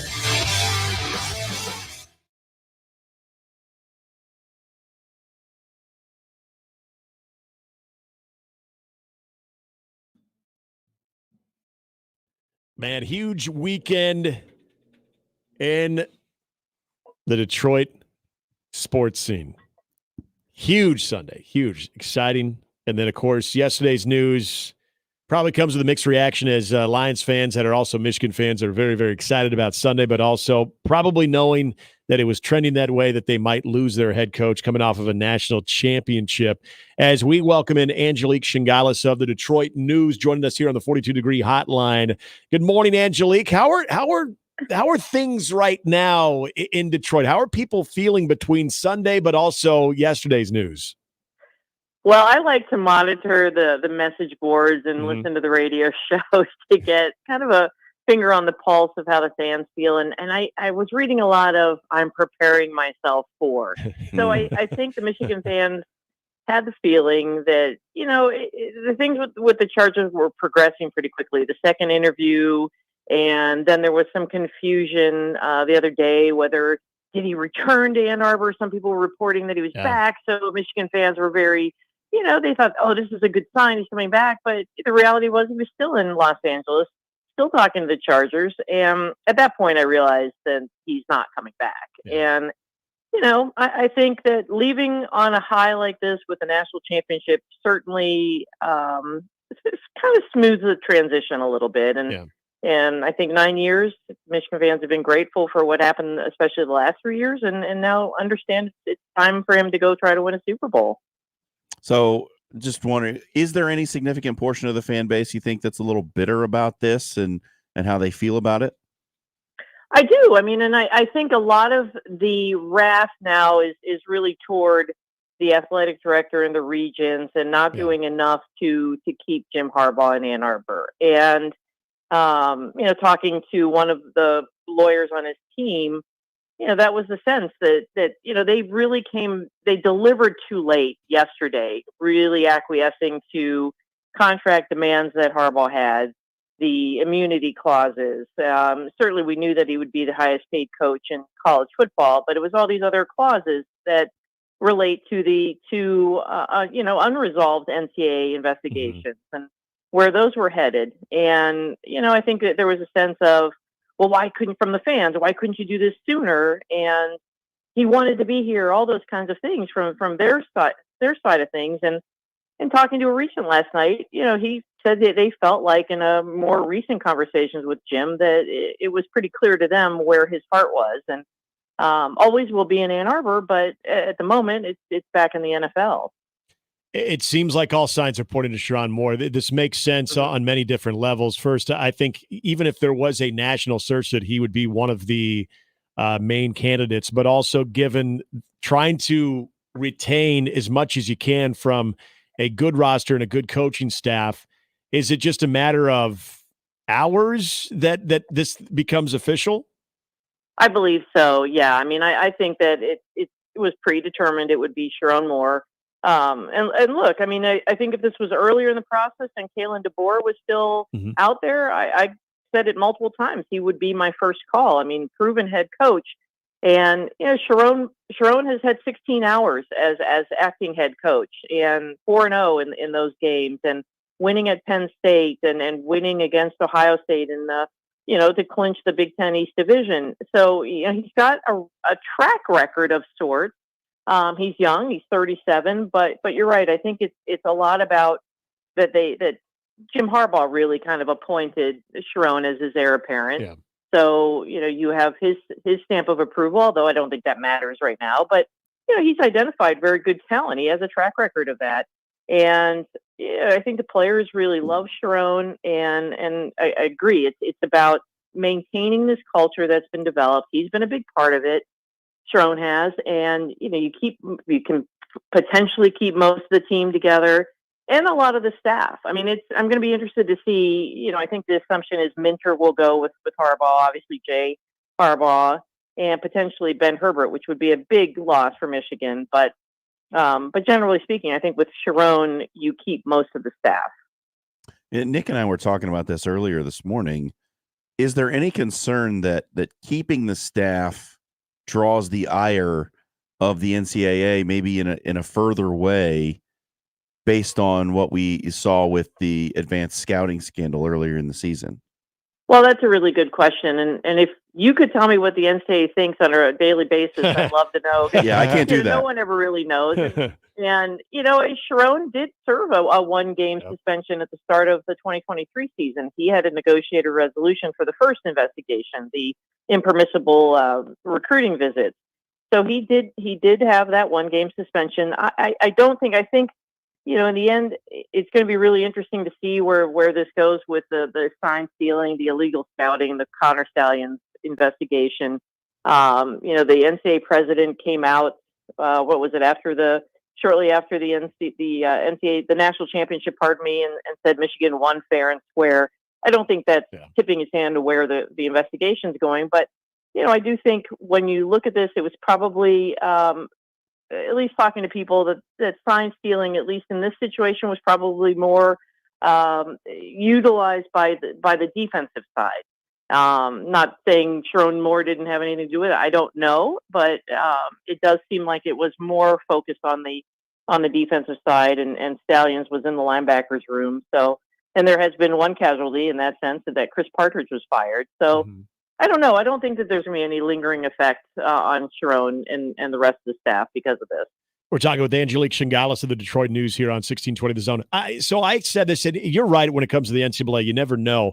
I mentioned this maybe 10 years ago, that if you have a similar situation that the NCAA doesn't care that Jim Harbaugh is no longer on the staff, that they will punish the institution, and they will do that the way that they see fit. I feel like if there's something we've learned from the NCAA when it comes to punishment, if a lot of the rogue actors are no longer with the program, that they will look to not punish the group that's left over. They will, look to do it some other way. And I feel like the Big Ten also did the NCAA a favor by having their suspension of Jim Harbaugh, where I don't know. Angelique, I feel like when it all comes down to it, it might be a lot of strong words and kind of, the reprimand type approach. That's just kind of how I feel. I might be way off on this. No, I think you're right. And I think that the NCAA has gone away from postseason bans and those kinds of things. Mm-hmm. And I know there was all they're going to vacate wins. Well, I mean, I don't know that I have a great handle on the NCAA handbook, but what I've read through it, vacating wins is usually linked to an ineligible player having participated in the season, and that's not the case here. I do think the NCAA is not going to stop. I think that they're going to continue the investigation, but I do think the 3-game suspension that was school imposed for Harbaugh, the first 3 games for the first investigation, right?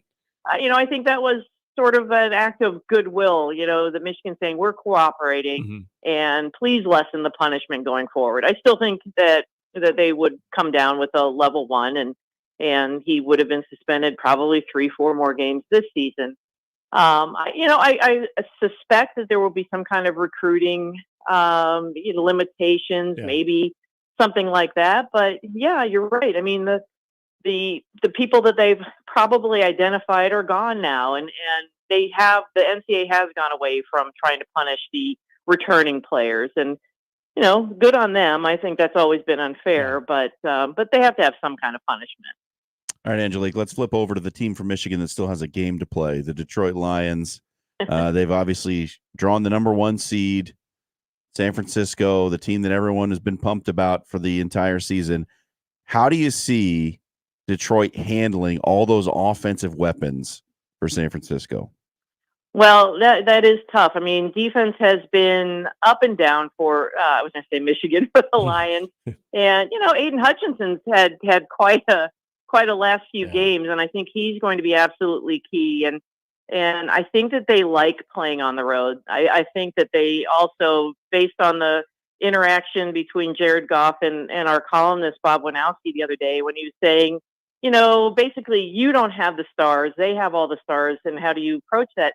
I think they love that. I think the Lions love that, and that doesn't necessarily win games, but it certainly gives them the motivation. And I think that's what a lot of this team's performance has been based on, the way that Dan Campbell motivates this team. And I think he's going to have something for the 49ers. I don't know that I see them coming out of that game with a win and going to the Super Bowl. It would be amazing for this city. I mean, I can't even imagine what it would be like here. But no, I think that the defense, they'll have to play their best game. There's no doubt. And they have Brian Griese coaching Purdy on the other sideline. Right. Another Michigan connection there. Yeah. So it's going to be really interesting, but it's been fun. It's been really fun to see the city's reaction to this. It's a long time coming, obviously. And that's what I wanted to ask you. I mean, you've covered Michigan for some time now, and you're obviously, you have a pretty good pulse of the sports scene in and around Detroit. Has there been a more enjoyable 2 months of covering both Michigan football and then looking at what the pro team is doing in Detroit? I mean, I can't imagine that it's been more enjoyable from a coverage standpoint. Oh, it's been crazy. I mean, we've really, at the Detroit News, we really stepped it up when Michigan went to Houston for the national championship. We sent more reporters, and, we covered all the bases, and, and you're seeing the same thing with our coverage of the Detroit Lions. And and fans want it. And especially the state's divided here, obviously college, Michigan State. So not all the Michigan State fans were as excited about Michigan's run, but the Lions unify the whole state. And, that makes it preeminent in terms of our coverage. And, we do a really good job with all the bases again in that respect. And, just all the other stories, the fan stories, the ticket stories. And, I think back to when the Red Wings had their great runs, the Stanley Cup teams, and right after Michigan won the AP national title in '97. I mean, they had the Red Wings, and it was that kind of vibe, but bigger because of Lions. Because NFL is the NFL, and so I'm reminded of those and the Pistons, obviously, winning the NBA championship. So. It's just those experiences, but just times 10 because football rules. Yeah. Name a better reclamation project than Jared Goff. Yeah, I can't think of one. Every time I see him, I'm like, God, his arms are skinnier than mine. How is he doing what he's doing? Yeah, it's just, he's phenomenal. And I love the fact that he's had so many doubters, and who doesn't love that story? I was one of them. I think everybody. I've been watching games, going, "Oh my God, it's time for a new quarterback." And at the combine last year, I saw Dan Campbell. I'd never met him since I don't go down to the Lions because I'm busy with Michigan, and introduced myself. And my goodness, he couldn't have been nicer. Yeah. And I think that's really. I think that's something that's made him very, very enjoyable to be around in Detroit, and people love that about him. So I mean, that doesn't mean, again, you win games, but it makes your team believe in you a little bit more, and guys like Jared Goff perform better for guys like that. I do want to kind of circle back to Sharon Moore in Michigan, and when you kind of look at the wide open Big Ten now, no divisions, everything is different. You welcome in new teams from the Pac-12 as well, and we know how competitive this is going to be. Look, it's no secret Michigan loses some players from that national championship team. I mean, what do you think the realistic? I mean, you're coming off a national championship if you're Michigan, but you're going to have a new coach. You're going into this new Big Ten. Is there an expectation level that it doesn't matter? You need to fix it. You need to maintain this. Or do you think that there is sort of a grace period, if you will, when it comes to this transition? Well, I don't think Michigan fans want to believe that there's a grace period, but there has to be. I mean, if it's any new head coach, you'd have to give them that period to get acclimated. And I guess that's part of the reason why you go with a Sharon Moore, because he's been here. He's going to have to learn the ropes of being a head coach. There's no doubt about it. I mean, this is different than the 4 games when he was acting head coach, because Jim Harbaugh was there all week. I mean, He was doing all the head coaching duties. So Sharon Moore, I think, is very capable of accomplishing this. But I do think people have to give him time to understand the role. And I don't think it's as easy as everybody thinks. And, but yeah, I mean, you look at that schedule, it's brutal.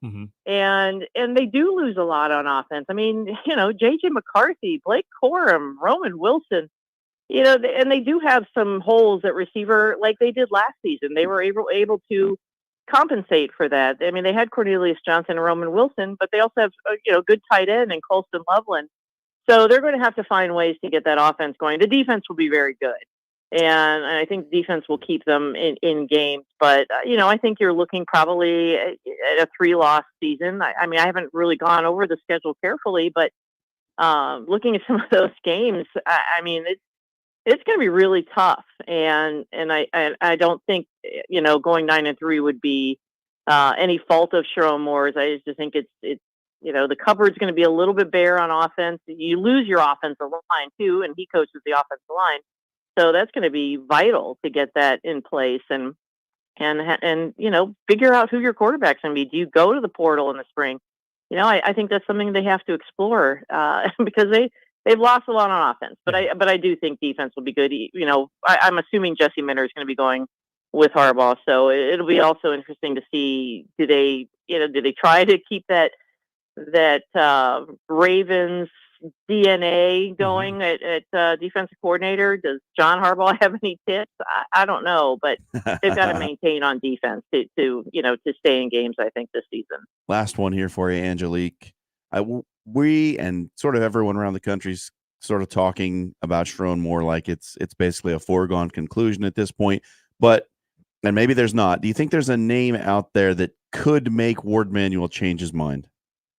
I don't. I really don't. I think people threw out Brian Kelly's name started surfacing, and I'm just like, well, that kind of came out of left field. I think you look at Matt Campbell was always the hot name here, before Harbaugh took the job, and even when he was flirting with the NFL, 2022 or 2020, you could even go back to that when a lot of fans wanted Jim Harbaugh fired after the 2-4 season. I think you look at a couple guys like that, and Kansas's coach, and but I think it's already a foregone conclusion that it's Sharon Moore, and again, I mean, if this had been a few weeks earlier, I think Kalen DeBoer would absolutely have come to Michigan. He's had the Midwest ties, has them, and I think it would have been a no-brainer that he would have been the first call, but I think they feel good about this direction, and he will be. Sharon Moore would be the first black head coach at Michigan. So, it's going to be interesting days here for sure. Angelique Shingales covering it all for the Detroit News. Really appreciate you coming on. Have a great weekend, and enjoy Sunday. Go Lions. Enjoy Sunday. Yeah, we're. I think there's a lot of people kind of pulling for the Lions right now. I think so. I mean, they represent just the classic blue collar and playing as a team, which is a lot of what Michigan was this season. So very similar in that respect. I appreciate it. Have a great weekend. Thanks, you too. Angelique Shingales, the Detroit News. Great stuff from her. And can you imagine what it must be like to if Michigan and Detroit won a national championship and a Super Bowl in the same year? Man. And she's right too, because I mean, there were the years that the Red Wings were just absolutely like on a roll, and then you had the shared national championship in '97, but also coinciding with the Wings winning a cup. Like that's got to be a pretty cool scene, especially the way that Detroit gets behind the Red Wings too. But she's right. I mean, football's king. So you get the Lions. I can only imagine Detroit in a Super Bowl. It like the day of that, like leading up to that, like what that place must be like. But this weekend has got to be a scene. I mean, there's that nervous energy. There's probably already that built-in. Yeah, I'm not expecting them to win it all, but this has been a lot of fun. But then you get to Sunday and you're like, okay, now I really do want this to happen. So then you kind of change. Are they having a watch party at Ford Field? Do you know? I don't know. But that is what a time to be if you're both a Michigan and Detroit Line fan. Yeah, there's a lot of them. And she brought up Aiden Hutchinson, man. His team wins the national championship. He wasn't on that team, obviously, but a lot of those guys that he knows and then has a chance to play for a Lombardi trophy. Like this is what a time. What a time. Yeah, it does sound like Sharon Moore is going to be the guy that could be announced as early as today. And John, it makes sense. I feel, and maybe this was a question I should have asked.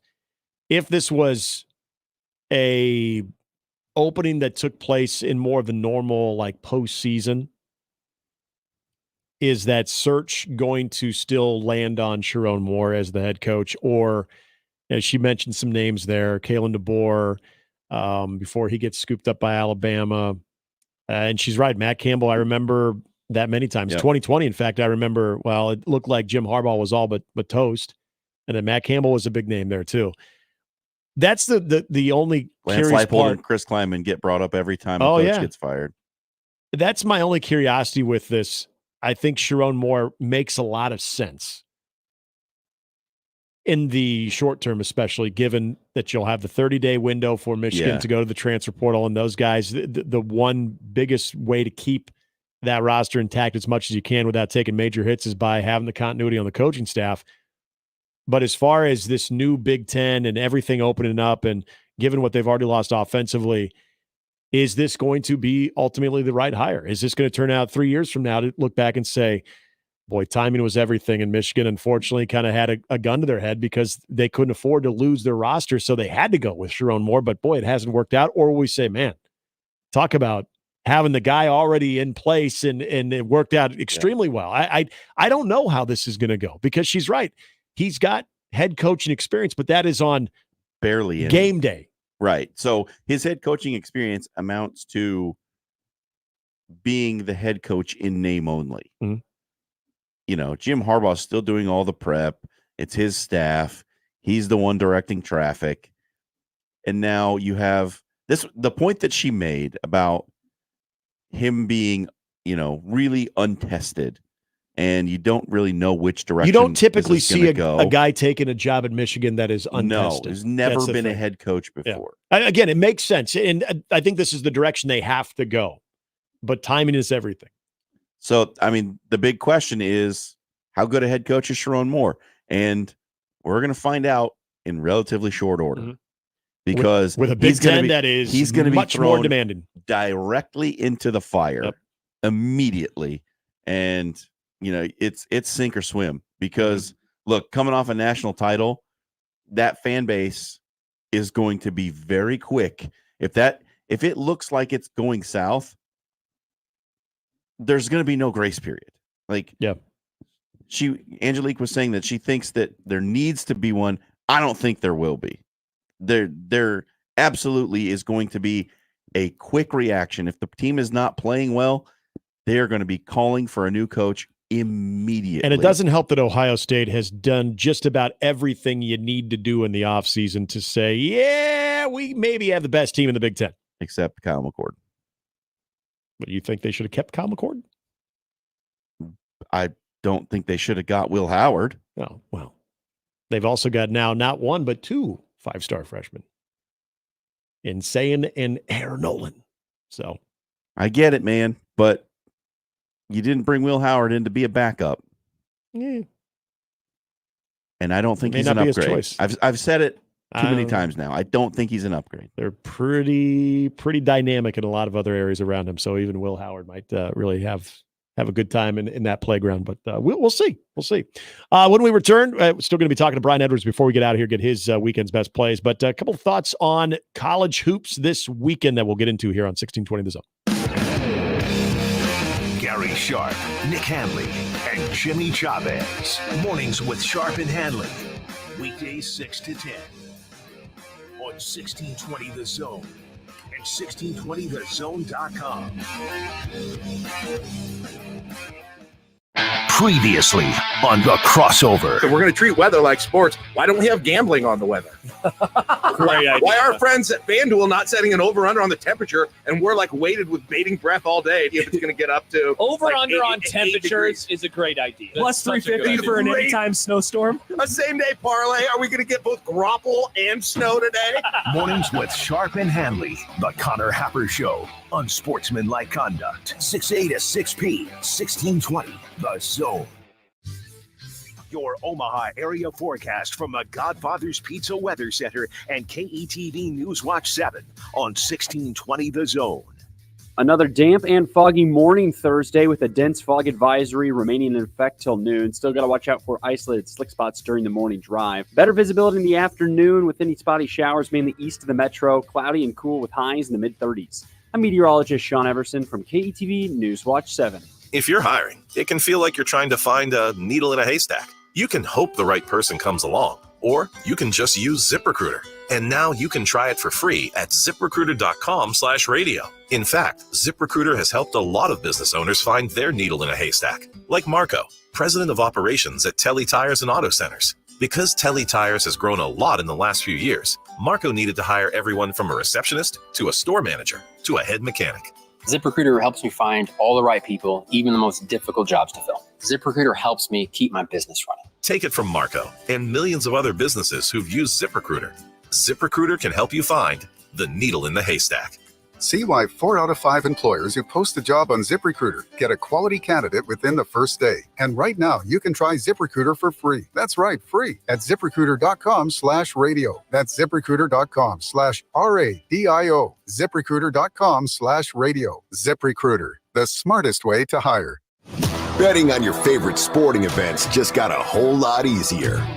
Warhorse Sportsbook is now open in Omaha. Save yourself the drive across the river and put your money where your mouth is at Horseman's Park, 6303 Q Street. Use the Warhorse app to check odds and build your bets before placing your wagers in person, including live in-game betting. No bets, no glory. Wagers may only be placed on Nebraska-based teams when played outside the state of Nebraska. Must be 21 or older to gamble. Gambling problem? Call 1-833-BET-OVER. Host is roasting every morning. Host is roasting every day. Since 1972, family-owned and locally roasted Host Coffee Service has been roasting the finest coffee for businesses and restaurants. If you're ready to change to a better coffee provider, it's time for Host Coffee. Omaha's best coffee since 1972. Host Coffee is always roasting something good for you. Nate Bargatze, the Be Funny Tour. I mean, Chuck E. Cheese is rough. I don't know if you've been there in a while. They look like they're trying to go to business and they can't. All new material. They filed for bankruptcy and they're still open.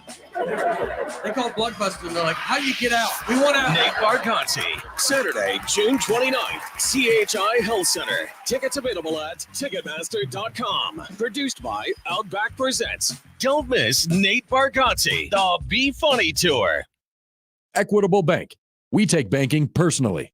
EquitableOnline.com. Prescriptions require an online consultation with a healthcare provider who will determine if appropriate. Restrictions apply. See website for details and important safety information. Subscription required. Price varies based on product and subscription plan. Hey guys, did you know there's a generic form of Viagra that works just the same, but is 95% cheaper? And you can get it online? Go to hims.com/joy. Through Hims, you'll get a free medical consultation, discreet shipping if prescribed, and the process is 100% online. To start your free online visit, go to hims.com/joy. That's HIMS.com/JOY. Did you know that radon is the #1 cause of lung cancer for non-smokers and that our region has some of the highest levels in the country? Radon Defense Midwest can test and fix your home. Visit radonradio.com for an exclusive offer for 1620 The Zone listeners. That's radonradio.com. Prescriptions require an online consultation with a healthcare provider who will determine if appropriate. Restrictions apply. See website for details and important safety information. Subscription required. Price varies based on product and subscription plan. If you're having problems in the bedroom, Talking about it is the last thing you want to do. Same goes for hair loss, anxiety, or even depression.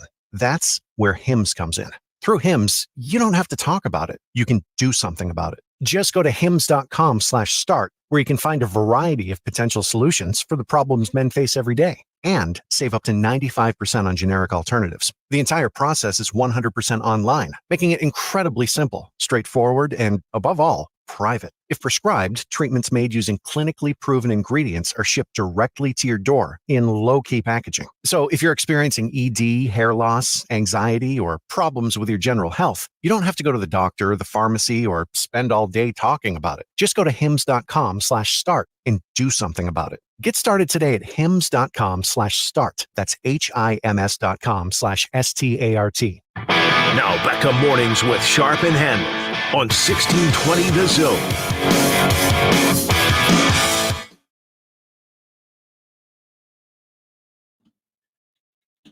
We're going to wrap things up in just a little bit with Brian Edwards, Vegas Insider, getting some of his plays. And he got some stuff into us yesterday and then more today that we will get into some good props for the conference championship games between the Lions, Niners, and then the AFC Chiefs and the Baltimore Ravens. Going to the Equitable Bank inbox. What's that? You got me nervous. I got you nervous. Just nervous. Nervous about this game. Nervous about what the Super Bowl could be. Well, you really want Baltimore. So you're hoping for Baltimore, Detroit? I'm hoping for Baltimore and anybody. I don't care who they play. They can play themselves for all I care. You don't want a Taylor Swift Super Bowl? No. Tay, as Travis. We'll get another singer. There's some people doing residencies. Give me a Wayne Newton Super Bowl. Actually, I'm expecting Wayne Newton to jump on with Usher. Usher will have. Can we all agree? Are we on the same page? Usher's going to have a special guest or two. It's not just going to be a night with Usher. I'd hope so. Okay, I hope so too. If it's a halftime consumed by just Usher and only Usher, it's had a lot of hits though. Yeah, but still, thinking back to that time period might be a good time to bring Janet Jackson and Justin Timberlake on. It was 20-year anniversary this year. My wife asked us if he would maybe bring on Little John because of yeah. Oh yeah. Do we see Little John? We could. That'll be the biggest upset. Okay.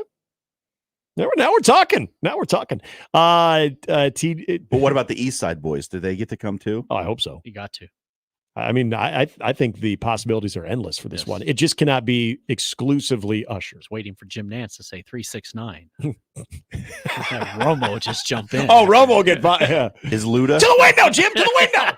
To the wall. To the wall, Tony. What about Luda? Does Luda get a guest appearance? Oh yeah, Luda's back. Luda's in the State Farm commercials now. Yep. They got Caitlin Clark and Luda, man, and the Lopez brothers.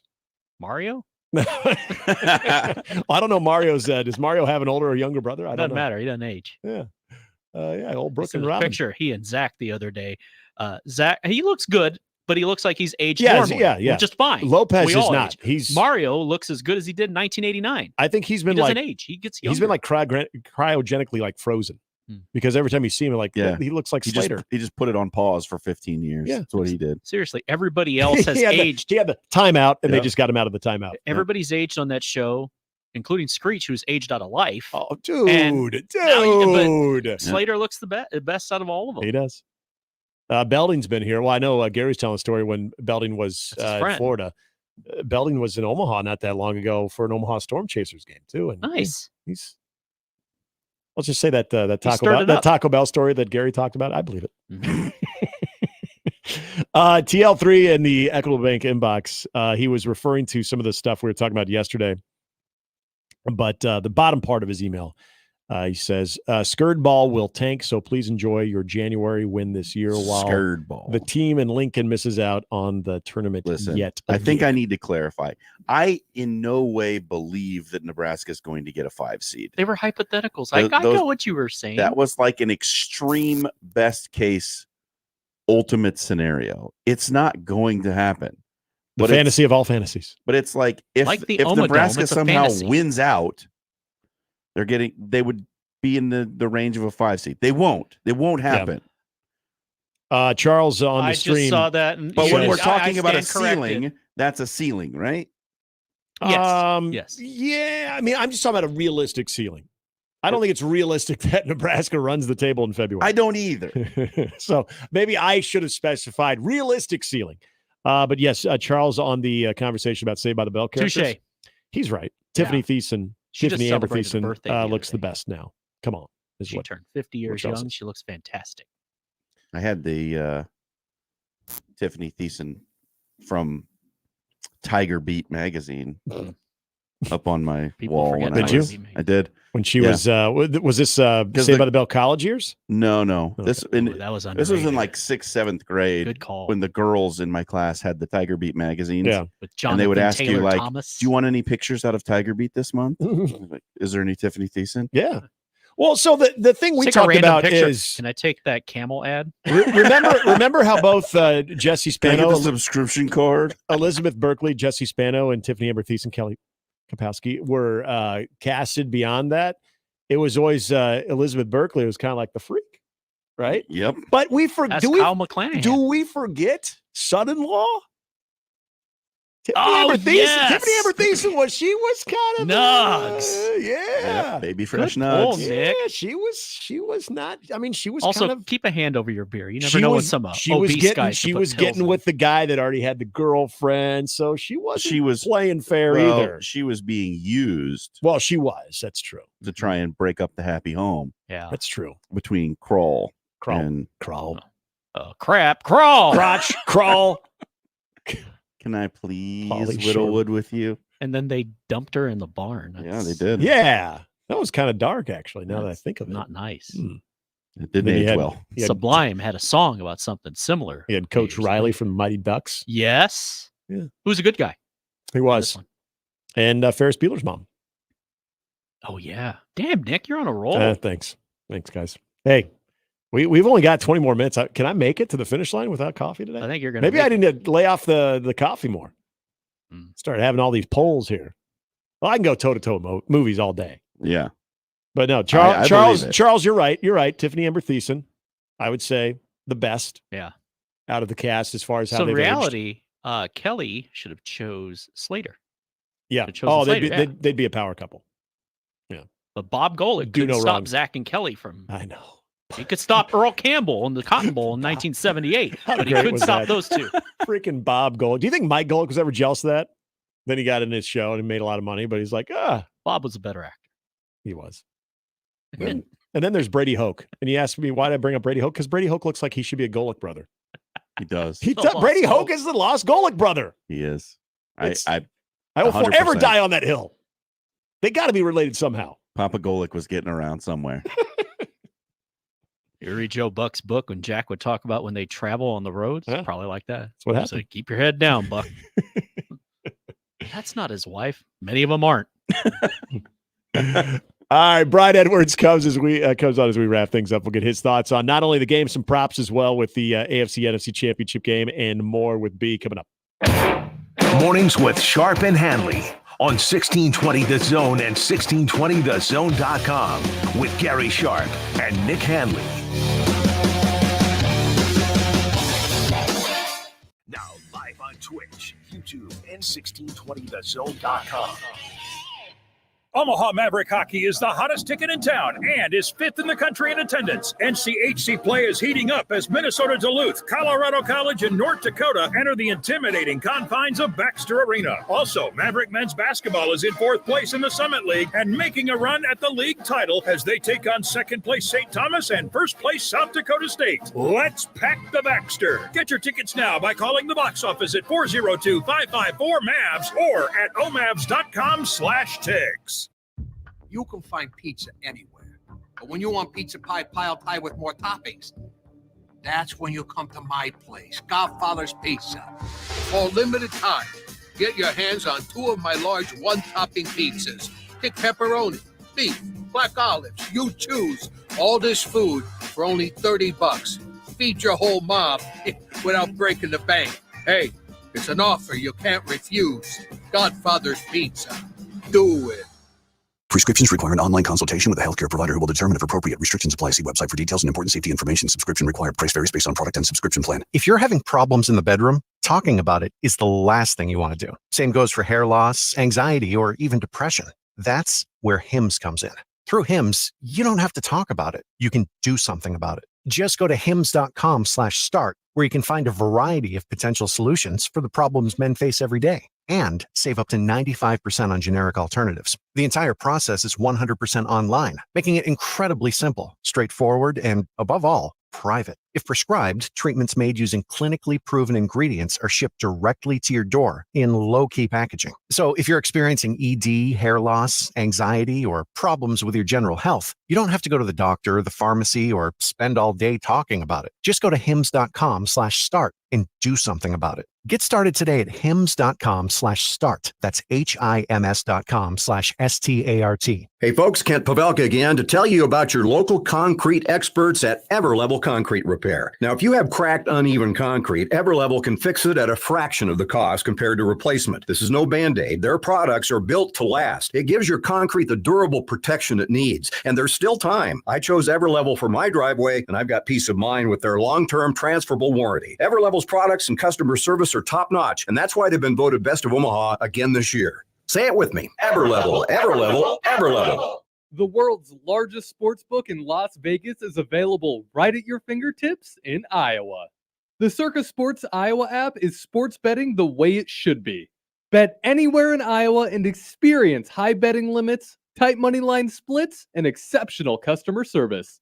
Download your new bookie today. Visit circasports.com and start betting like a pro from anywhere in Iowa. If you or someone you know may have a problem with gambling, call 1-800-238-7633. And we're back. Mornings with Sharp and Handley. Here's Gary, Nick, and Jimmy on 1620 The Zone.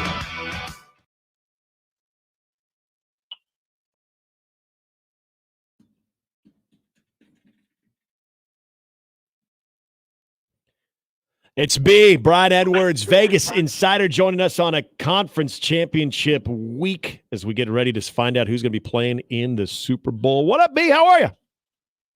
What's going on? Doing well. Did you put any money on the prop bets of Jim Harbaugh to the Chargers? Because I feel like you probably didn't win that much money if you did. I did not. I did not, but that's kind of what I expected, didn't you? Yeah. Yeah, that's why I feel like the I didn't look at like the latest odds on where Harbaugh would land, but I feel like, yeah, that was probably, you had to really put a lot down to get something out of it. Yeah, I mean, he was, before he went to Stanford, he was with the Toreros in San Diego. Now I know Chargers are LA now instead of San Diego. Yeah. So he obviously loves the area and got a good quarterback for the future. And I think it's a good landing spot for him. He's 60, so he's got plenty of gas left in the tank. I imagine he's got a good decade or so of coaching left in him. All right, we got some conference championship to get to, but also some fun props with that as well. So let's kick things off with just straight up AFC championship game. Baltimore, Kansas City. Right now, Baltimore is laying the 3.5. What do you like about this one between the Chiefs and the Ravens? Okay, I like the Ravens. Excuse me. I like the Ravens if you can get 3. Okay. I do not want to lay more than 3, and I would not want to I wouldn't want to buy the half point if they make you pay like more than like minus 130. I mean, and minus 130 is kind of pushing it. But look, it looks like Mark Andrews and Marlon Humphrey are going to be back. If we discount the regular season finale, which we should, because, no Lamar Jackson, Zay Flowers, Odell Beckham, Roquan Smith, they'd already clinched the AFC's number 1 seed. If we discount that, the Ravens are 11-1 straight up, 9-3 against the spread in their last 12, all 11 wins by at least 6, 8 wins by double digits. The only loss, they blew a 15-point lead to the Browns. Yeah, I mean, I think the Ravens are better. So I like them if you can get minus 3. I also like the over. And I know it's probably going to rain or seems really likely it's going to rain, but that's okay. I mean, we can have, maybe the rain causes fumbles to set up short fields or scooping scores. I'm kind of having the same thought process as last week because, with the over, that is, with KC Buffalo, I just trusted Mahomes and Allen to make enough plays, and they did. And I just trust Lamar Jackson and Mahomes to make enough plays. Even if it's raining, they both can scramble. And the only 4 head-to-head meetings between Jackson and Mahomes KC Baltimore during their careers, combined scores, or 4 times combined scores of 71, 54, 61, and 51. So I like the over. I like the Ravens if you can get -3. All right. In the NFC, you got Detroit +7 in the Denim Den out in Santa Clara. Where are we going here, B? Yeah, I got to go with Detroit here. 6-3 straight up, 7-2 ATS in their 9 road games. The Niners only 3-6 against the spread at home, 3 outright losses. I thought they were very fortunate to escape last week. Very, very fortunate. Green Bay should have won that game. Lions have won 3 in a row, 5-1, both straight up and against the spread in their last 6. The only outright loss in those last 6, the controversial loss at Dallas. I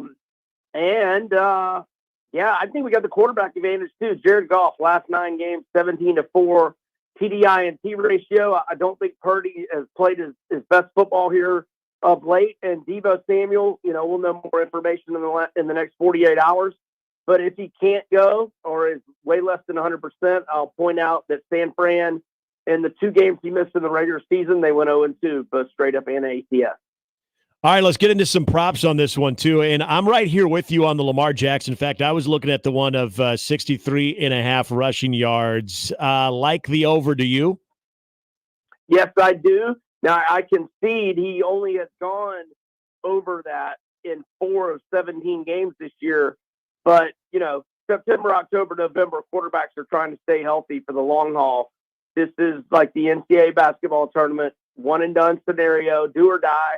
I don't think any quarterbacks are worried about getting dinged up at this point.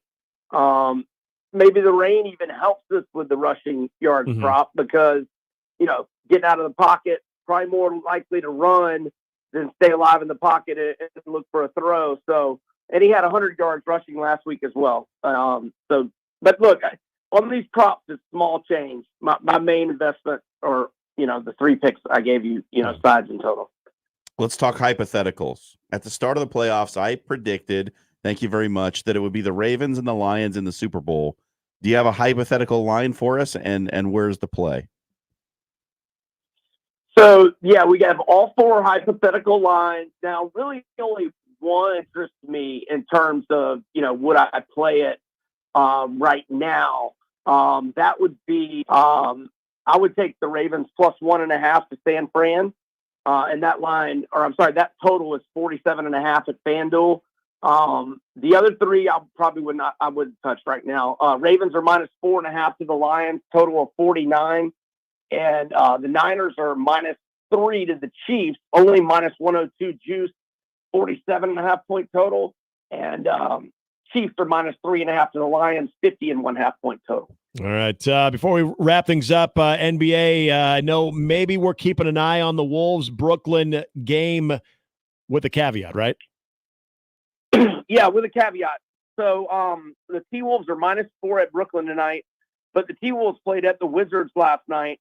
So it's a back-to-back. I want to wait till after shoot-around, make sure, Gobert or Cat or Edwards are not going to, load management or whatever in a back-to-back. Mm-hmm. And Brooklyn, one of their best players, Cameron Johnson, is questionable. I'd like for him to be out. But regardless of that, if you just take Minnesota anyway, you're probably going to be in good shape. The Brooklyn Nets have lost 11 of their last 13. In their last 20 games, they're 3-16-1 against the spread. So if there's no load management for the T-Wolves, like them -4 at Brooklyn. It's Brian Edwards, Vegas Insider, MajorWager.com, joining us every Thursday at this time. Be appreciated. Have a fantastic weekend and good luck. All right, guys. Have a great weekend. Thanks for having me. Brian Edwards right there. How about the hypothetical lines there, too? Detroit would not be favored versus either team out of the AFC. That sounds about right. They're the nation's underdog. That's why everybody's rooting for them. Hypothetical, like the Huskers as a 5 seed. Yeah. Old man Doug, by the way, on the Equitable Bank inbox, in his own inbox, by the way, still recovering, did say that he is looking at the realistic ceiling for Nebraska as an 8 and the realistic floor is a 12. So he's right on line with the 8 and 12 line. I said, if we want to go pie in the sky, I could see maybe a 7. Now, what was quick to be brought up on the stream, though, is that we said if they ran the table in February and the remainder of January, Sean made sure he pointed out that if Nebraska won out, they would enter the tournament at 29-5 in Big Ten tournament champs. They would at least be a 3 seed. Let's be honest. If they completely won out, they would be national champions of college basketball. Well, let's just why stop there. I know. Well, if the tournament could be played at the Pinnacle Bank Arena, there's no stopping them. But on Peacock. I mean, yes, we got to have that factor in. No Peacock, no win. That's true. But Sean would be, I think, accurate if somehow they finished 29-5 out of the Big Ten. Yeah, you're probably getting 3. Probably, yes. But no, I'm with you. Realistically, I know Creighton fans right now are just like rolling their eyes. They're just rolling their eyes. You got to take care of them too. Creighton wins out. On top of they're that, a 1. These two meet in the championship game in Phoenix. Oh, we'll replay it. Maybe we'll be sent there. We'll replay it, just like when the two teams face each other in the regular season and then the NIT. Creighton fans, you know what happened in that NIT game? So there you go. Creighton and Nebraska in Glendale, Arizona. Would that potentially be the least watched NCAA championship game of all time? And we can't leave anybody out. One of them beats Omaha, the Cinderella run in the Elite Eight. Oh, yeah. It's a 15 seed. Omaha makes a Sweet 16. I would sign up for that. Omaha, get to the NCAA tournament, man. Just get to the NCAA tournament. It would be fantastic. First time ever. Anybody else want to play? I don't care if they're a 16 or a 15 seed. If they just got there, put them in the first 4. Mission accomplished. Let them play in Dayton. I don't care. Gary said Dayton's all right. Who wouldn't want Dayton? That'd be just fine. We have their weather. They do. It'd be good. I'd love it. All right, that is going to do it for us here on Mornings with Sharp and Handley. For Jimmy, for John. I'll see you in 9 hours. Yeah, make sure you tune in. You guys are on ZOT tonight, right? We are. On 1180 Zone 2. Golden Eagles of Oral Roberts in town. Yeah, so if you didn't get enough of John and Jimmy, well, you got more tonight. Yeah. Jimmy and I are back with you tomorrow morning. We'll look forward to talking to you then. The crossover with Connor Happer is next.